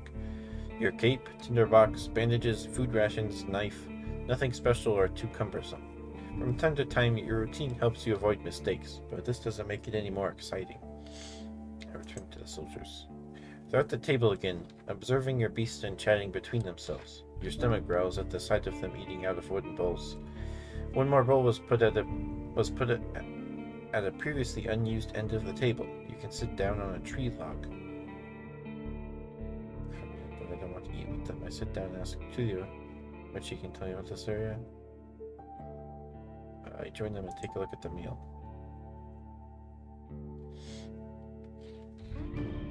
Keeping your stomach full will make you stronger. Starvation won't allow you to restore vitality while resting. You can find your supplies in the inventory. It's cold gruel, the meal eaten in times of hardship. The specific bowl is filled with water, hog millet, some strange-looking cereals, and blueberries. Welcoming you with a meal, even a humble one, is beyond their duty. Soldiers live with and for their companions, constantly on the move from one part of the realm to another, making sacrifices to protect their group as they face dozens of hideous creatures. Their lives are filled with discipline, hardship, and camaraderie. Roadwardens, on the other hand, learn how to work by themselves. They seldom engage in open combat, patrolling the same roads for years. They help the settlement stay in touch, but also maintain commerce, settle down, forge friendships. When there are no laws to follow, they use their own judgment. Different responsibilities, different lifestyles. I eat quickly, not focusing on the taste, and speak with Tulia. She's focused and chooses her words carefully. She looks away only when she gathers her thoughts. I'm afraid I can tell you less than I would like and less than I should. She nods towards the other soldier. As you can see, there's not a lot of us left. At the beginning of summer, there were 8 of us, including our previous lieutenant. 5 are dead and 1 has run away in tears. We're also strangers in this land, adds her companion. Any piece of information may help me do my job. The man leans forward. His legs shake nervously. He sounds like a kid asking a bard to sing one more story, tell a joke, or do a magic trick. Whatever it takes to escape from boredom. His untrimmed beard hides a much younger face than you originally thought. What did the officials tell you? I expect not that much. No soul governs these lands. I share what I consider to be relevant. You tell the soldiers how little guidance you've received. Since this area is too far away from Hovalin to keep it under control, you are warned that it's untamed and unknown. Who knows how many villages, bandits, or monsters may be found in these unmapped hills and forests. From time to time, new people come here to look for boundless opportunities. Most of them never return. Do they turn into walking corpses, or find what they're looking for? No soul could tell me, so I was looking for your guidance. The lieutenant drinks from her cup and crosses her legs, ankle on knee. Seeing her chair makes you doubt she'll ever find a comfortable position. Where should we start? Let's see. Peninsula, the Roadwarden, and the rope. What do you know about the peninsula? I'll tell you what I know, and you'll be the judge, says the lieutenant. How long did it take you to get here from the city? On a decent palfrey, I guess it would be 3-4 days? When you confirm, she continues. From here you can reach the coast in about a day, as long as you don't make any stops. Do you know the situation? I know ships can get here. You nod. The sea route allows Hovalin officials to keep in touch with the coastal villages, collect taxes, move the soldiers, collect lumber, deliver tools. But maintaining order on a wild coast such as this one is like filling the ocean depths with coins. Because of the rocks, you can hardly stop a ship 5 miles from the shore, and boats can't get much closer. She nods. I don't know much about fishing, but there's not that many people living by the shore, and they don't care to stay in touch with the city folk. She pauses. Her companion carries on. No soul from the north ever came to the camp, but when we travel to the roadside inn, Pelt of the North, they're happy to trade and play dice. Why not just stay at one of the settlements? The man clears his throat. I mean, you know, we're to guard this road. This camp is our post, and, well, he turns towards Tulia. She lowers her voice. Don't take it the wrong way, the bear, but are you a devout soul?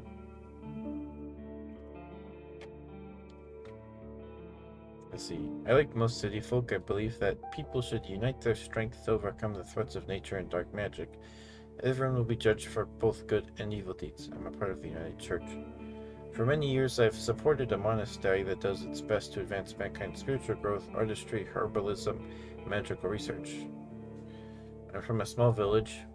For me, the freedom of shell, pneuma, and soul are the main virtues of life. My community is unique and independent, and so are its members. In my fellowship, I have a strong connection to nature and spirits, and follow the path of my ancestors. Some of my beliefs may be considered sinister and treacherous by the city folk. You'd probably call me a pagan.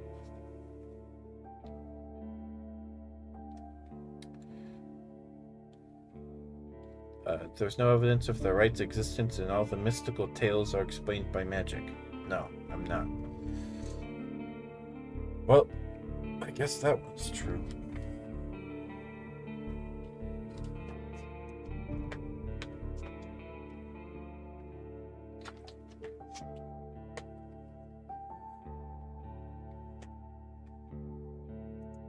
The man nods. I heard that most Roadwardens drift away from the churches. It doesn't matter to me, to neither of us, I think, adds the lieutenant, peeping at her companion. I just want to make sure I won't step on any touchy subject. Oh, you won't. Go ahead. The people here are disquieting. Every few words, she taps the table with her finger. Their traditions won't help them negotiate with the officials. Here, she starts to draw lines with her index finger as if she's pointing at an invisible map. The peninsula is connected with roads, like a big circle. In the northwest, you'll find a weird village at a bog. It's not exactly pagan, I don't think. It even has a priest who claims to be an Emirate. Eremite? You nod. She means a fellowship. They do crazy shit, her companion chips in. They use the dead to cut down trees and dig in soil. Once I saw it, I begged to never return there. I see. You've heard tales such as this one since you were a child. If an isolated settlement manages to survive without the city's influence, its customs and traditions grow more and more alien. Every generation learns how to adapt to the dangerous conditions they have to deal with, and the rustic pagan traditions muddy their river of faith. The United Church often warns its members about the crazy druids, necromancers, and blood mages, the bringers of doom, the traitors to humankind.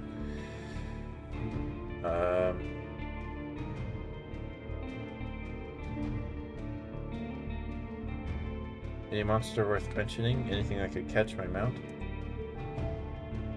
We saw all sorts of beasts. The man starts to count on his fingers. Goblins, treants, cats large and small, runners, howlers, wolves, spiked boars, malflin eaters, griffins, but we managed to stay away. Some can catch up with most mounts. Julia glances at her companion. Though a palfrey should be fine, the trees are so tall that the flying creatures keep to the coast and mountains. There's not that many humans around, and the animals are busy fighting among themselves. They fight more for food than territory. The soldier cracks his knuckles. Don't provoke them, and ride fast. Just count on luck. Were you able to speak with these necromancers? You can see why we're not eager to go there if we could avoid it, the lieutenant chuckles. Maybe they'll be more welcoming to a Roadwarden. The roads are dangerous, with little to no shelters. People need your help. The man in the shirt turns a bit and points a finger to the northwest. If you're heading to the undead village, you'll get to an inn first, and soon. Julia nods. Tell to the north is a safe place. You can talk with the innkeep or the guards. Ask them about the road. What about the east? She stares off across the map. The camp. Hard to tell. We went there only once. There are hills, forests, rivers. We saw a tunnel sculpted in leaves and branches, but we didn't enter it. Wilderness all around. That's all I need to know. I'm afraid we can't do more for it.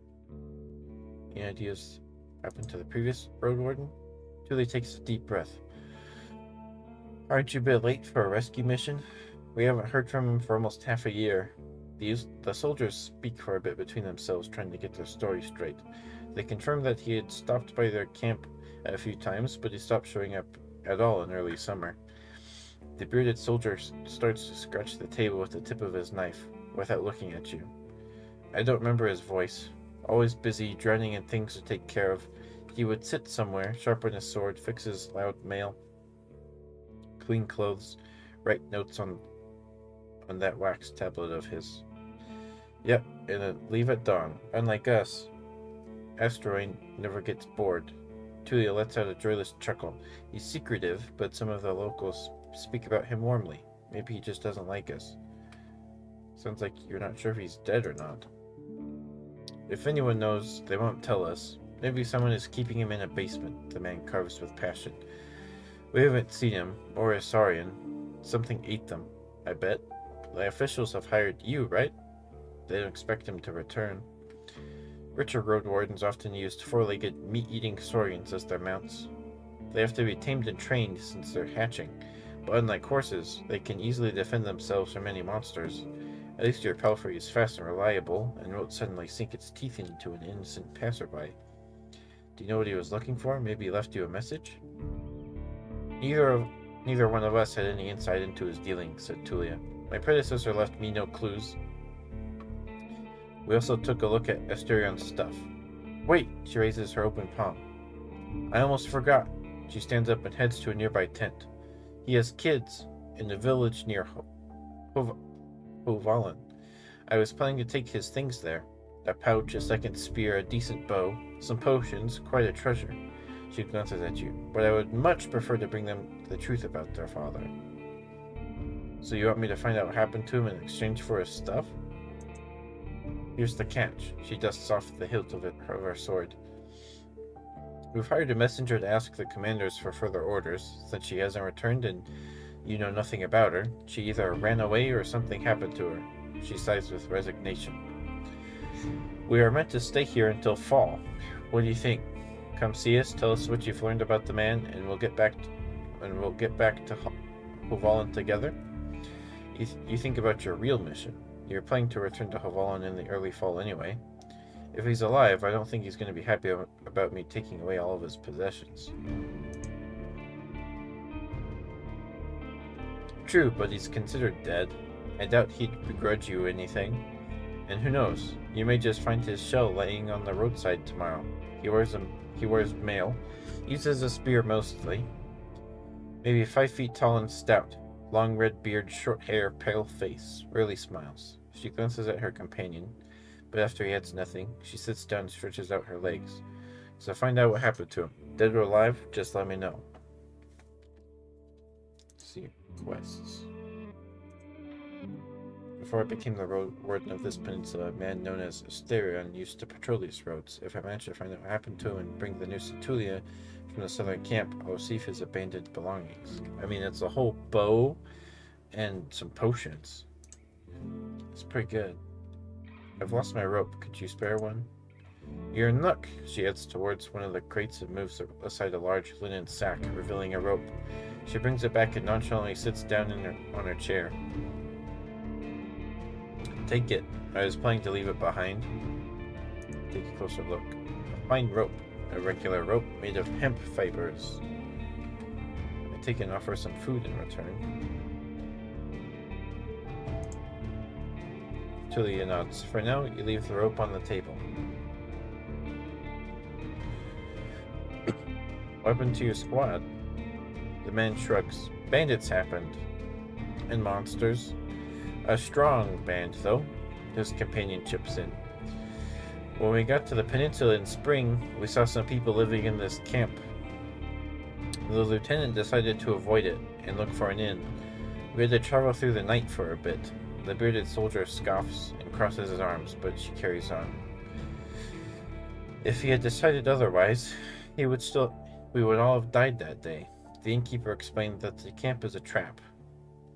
That the armed ones pretended to be soldiers, stay there at night, and lose everything you have. Sounds like slave hunters. Julia sighs. Very much so.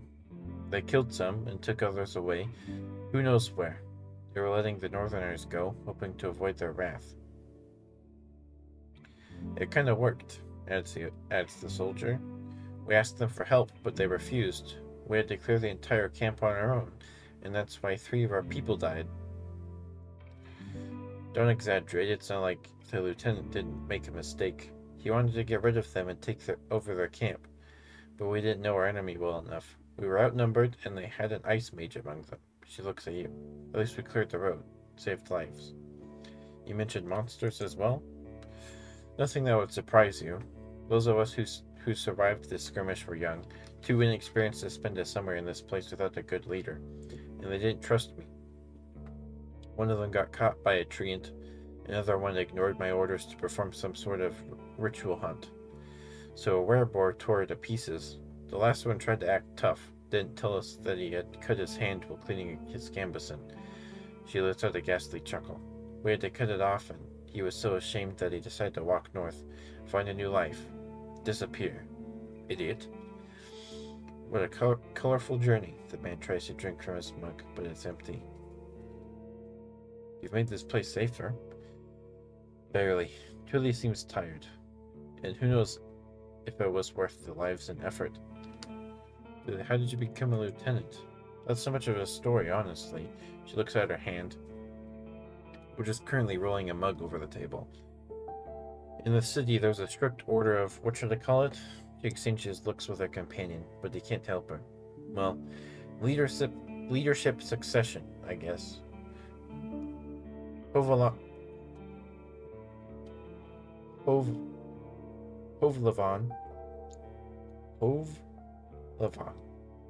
Pretty sure it's pronounced Hovlavon.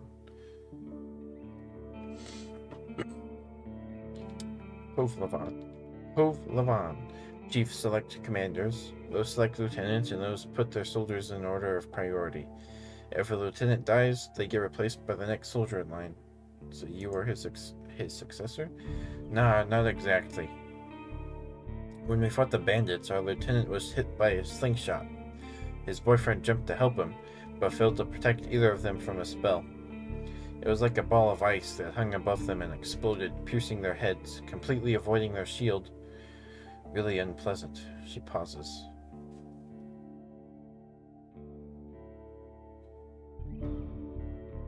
And you were the third one in line, is that right? Basically, yeah, she says without enthusiasm. I didn't plan to become a leader, though. I'll get demoted once we return to the city. I prefer to follow anyway. What was your squad's mission? The lieutenant looks into your eyes.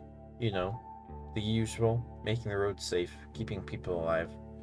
I explained that it may be important for me to know that what they have tried to accomplish. I can't really tell you. Let's just say it would be nice to have a reliable outpost somewhere nearby. A place where you can always find a group of fighters willing to protect you in the name of the law. She tilts her head back. Now, if you have any other questions... Anything I should know about the camp? The story is brief. Some merchants built the camp to have an extra stop for mules and donkeys, just between the inn and the southern villages. There was plenty of grass here, and a pond nearby. When the peninsula grew more dangerous, the camp stood abandoned, from time to time serving as a shelter for travelers. The bandits came here in spring, further paralyzing the exchange of information between the northern and southern settlements. Since these highwaymen are no more, the situation may reverse. Time will tell. You can sleep here wherever you want. The man concludes their tale. Though don't expect to wake up without pain in your back.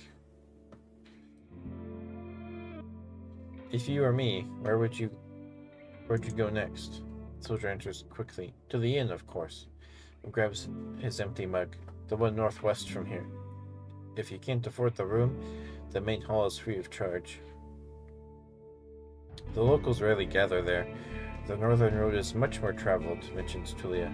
But the hunters will tell you about this and that, and you'll have a chance to introduce yourself. The innkeeper can listen and knows many souls. Any tips on how I can make a good first impression on him? She smirks. Avoid cheap jokes. Stick to trade. Don't waste his time. Show him that you can be relied on. It's getting late. We should prepare for the night. I agree. Tulia sighs with relief. And may you do better than Asterion did. Asterion did. Stay vigilant. She winks at you, shattering the mask of a soldier. Thank you for your help. Stay tidy to have a better chance to influence others.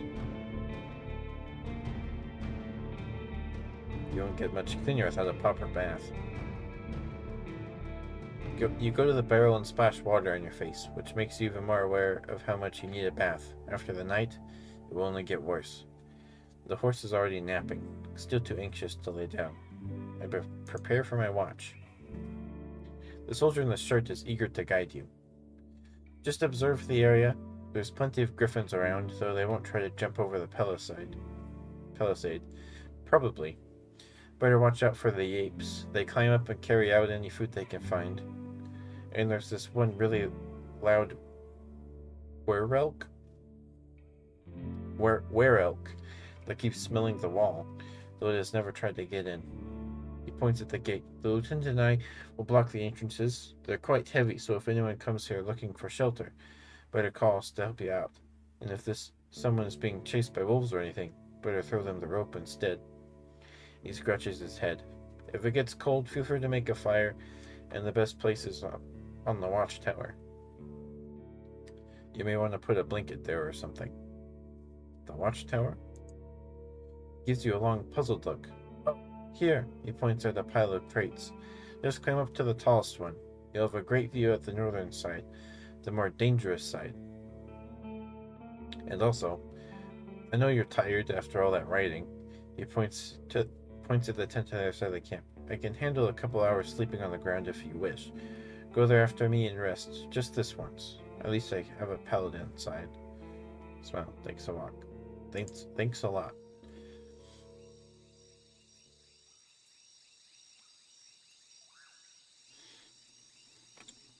You put your blanket on the tallest crate and sit down. The night is warm, but the sporadic summer breeze brings gentle refreshment. From time to time your back aches, and you have to force yourself to keep your eyes open. The light of the moon helps you focus on the tall grasses. For most of the time you spot smaller critters and birds, but there are exceptions. At one point you see 3-horned deer trying to challenge one another. Before they clash their antlers, a 2-legged dragonling appears, leading its much smaller offspring. The furry beasts try to intimidate the predators with roars and aggressive head movements. After a few movements, both sides walk away slowly, not willing to risk the fight, nor to admit their defeat. I keep looking around.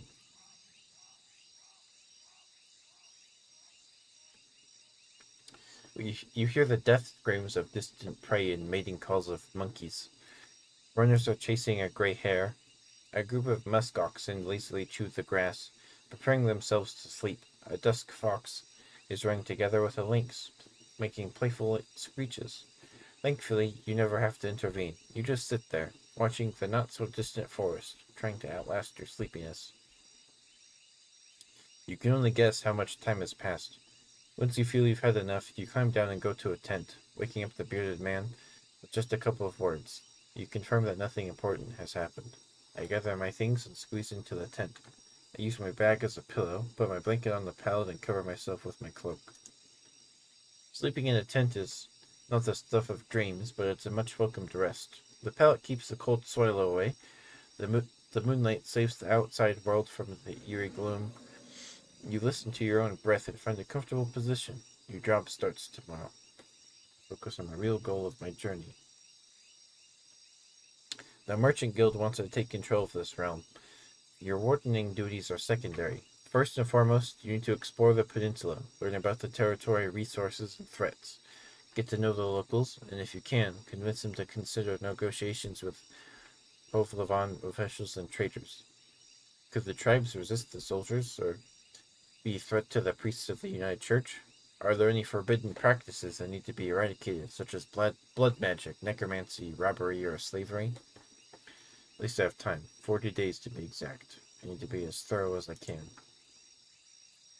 Once you finish your reconnaissance, you should speak with Tulia and return to Hovalan. There you'll report back to your employers and get your reward. In the meantime, you have your own goal to pursue. I need to gather some extra coins so I can help a person I care about. I need to gather some extra coins so I can retire early and live in prosperity and safety. If I gather enough connections among the local leaders, I'll use them to become a major player in the Merchant Guild. I want to be remembered as the soul who brought peace and order to this realm, a hero. I just want to help people, make this region safer for the locals and the newcomers alike. I need to find a new life for myself. I have a difficult past and I want it to be forgotten. I just want to help people. Your half-asleep senses are catching the sounds of the wild forest. Your instincts keep you alert and anxious. Though the pleasant, humid, late summer air evens it out slowly. You can't travel during the night. There's a sleep button to rest. You're thinking about your goal, but you need to gather your strength. Sleep.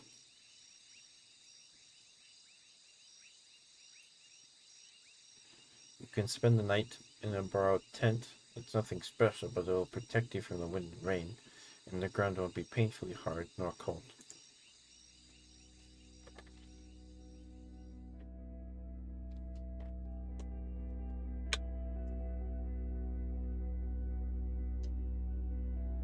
You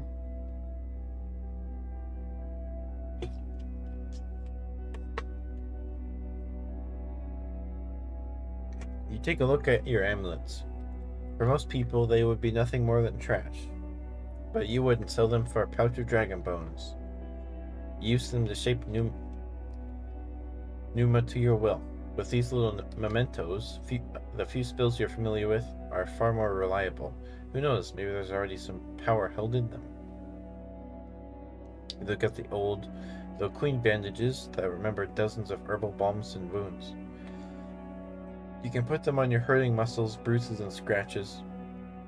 Then hum an old song about time, which either heals all wounds or kills us too soon to let us bother with our problems. After a few hours or so, the linen will warm up, confirming it did its job. This tint may not be much, but your spell would make you feel as good as new, though you lose some of your energy. Cost 2 Numa.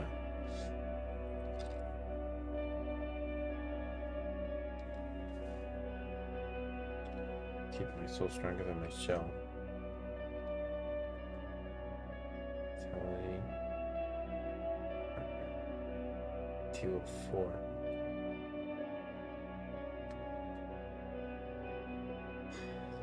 I think I'll replenish my Numa.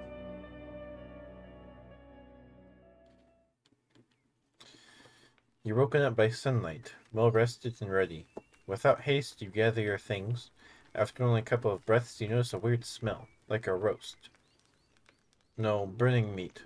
Burning, rotten meat. Disgust crawls into your consciousness. You exit the tent. Your horse is looking around nervously. Your bags are where you left them. You see an open gate. I go outside to see what's happening. Both soldiers are standing near a humble pyre. The man in the shirt looks at it contemplatively. Julia is the first one to address you. The bear, she greets you with a nod. We used the horse's manure for the flame, so don't worry about cleaning it up. Oh, that's why the horse was nervous. You see a corpse among the flames. It's impossible to tell if it belongs to a male or a female, but it was an adult. The burning process won't be over for a couple more hours. A traveler or an undead? The latter. A young one. She lacked the Numa to understand that she couldn't get inside the camp without climbing. I stabbed her with a spear. From a safe distance, she shifts her weight. One more fog and she'd be a real threat. Even now, it took a couple of hits to knock her down. Sooner or later, every human shell wakes up, getting more strength with each soul it devours and each moment it spends in the fogs. Burning the dead is not just a religious practice, it's a necessity. Soldiers, priests, village mayors, even Roadwardens. Making a large pyre takes a lot of time, but it saves lives. Julia calls this undead a she. Most unites hesitate to do so. Time for me to leave. Running away from the reek, huh? I don't blame you. She walks with you for a few steps. Find us here if you need us, or if you learn what happened to Asterion. There's enough ground here for you to rest. Safe travels. These words make you stop. An old farewell, mocked in a number of songs and tales, but you hear no scorn in Tulia's voice. You wonder how many acts of kindness like this one you're going to experience in the days to follow. She returns to the pyre. I prepared myself for the journey. You somehow missed the fact that your mount is already saddled and warmed up. You double-check the equipment, but you don't need to fix anything. The soldiers were diligent. Normally, preparing any palfrey for a long journey takes a long time. You shove button to see the map and move to another area. You put on your gambeson and make sure that your axe is tightly attached to your belt. Then get in the saddle. The palfrey knickers, ready to leave. It's time for you to get to the crossroads, north of here. To right north. Oh, okay. Nighttime shelter. Travel forward to continue your journey. Once you're done with the north, speak with Julia.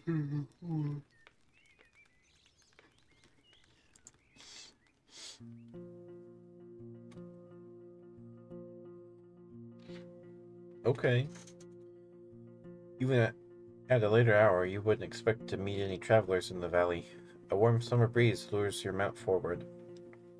But the serene chirping of birds is quickly replaced by the distracting screeches and gurgles coming from further down the path.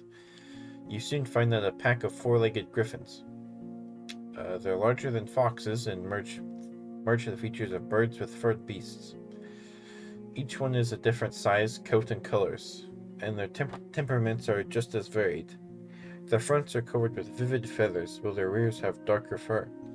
Their wings are massive, making them impressive jumpers, but they're too heavy to fly. About 24 beasts are yelling, brawling, and chasing each other around, blocking your path. I consider my options.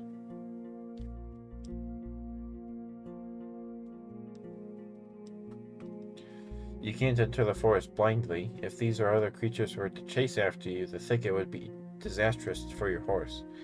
There are reasons why travelers stay as close to the main roads as possible, and why adventurers move in groups.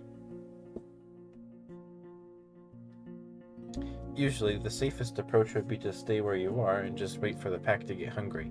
It may, however, take up a couple of hours. You're thinking about your conversation with Tulia. You've got a lot to do and time may be of the essence. What can I do with my Numa? I grab an amulet and shape a missile of light. A harmless flare will frighten them off. Sure, let's try that. Learn more about your abilities in the character sheet. Spells. +1 cleanliness. Okay. You grab one of your oldest amulets, a pendant made of leather and a single dim pearl. The little sphere is covered by cryptic engravings, but if there's any special meaning behind them, you were never able to find out what it could be. Holding the pearl between your fingers, you feel a pleasant, familiar warmth. The spell you're about to cast is not much more than a mere illusion, but you take a couple of breaths, trying to minimize any risk of failure. The Numa leaves your shell, formed into a white ball that you barely comprehend. When it falls next to the griffins, for a couple of blinks it emits dazzling light. The animals squeak and snarl. Fleeing in multiple directions at once, the road is now clear. I ride forward and enjoy the touch of my pendant. It cools down slowly.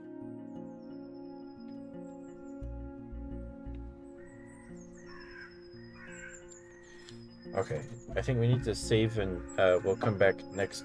We'll finish this tomorrow, unless we play Pokemon tomorrow.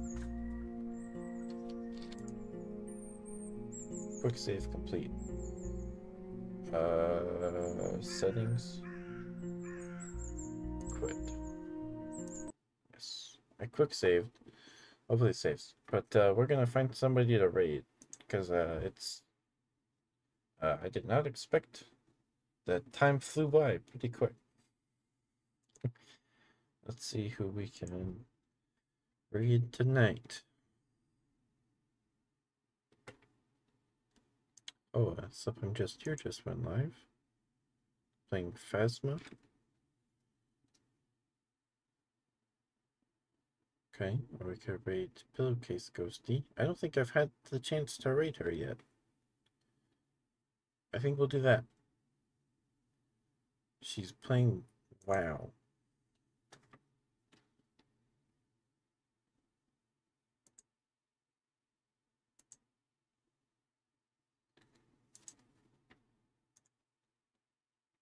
Or is she ending?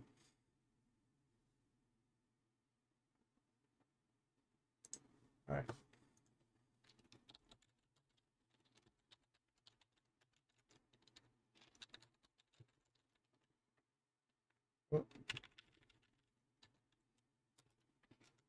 Okay, it went through. Be nice to Pillowcase Ghosty. She's great. Wait, is she rating?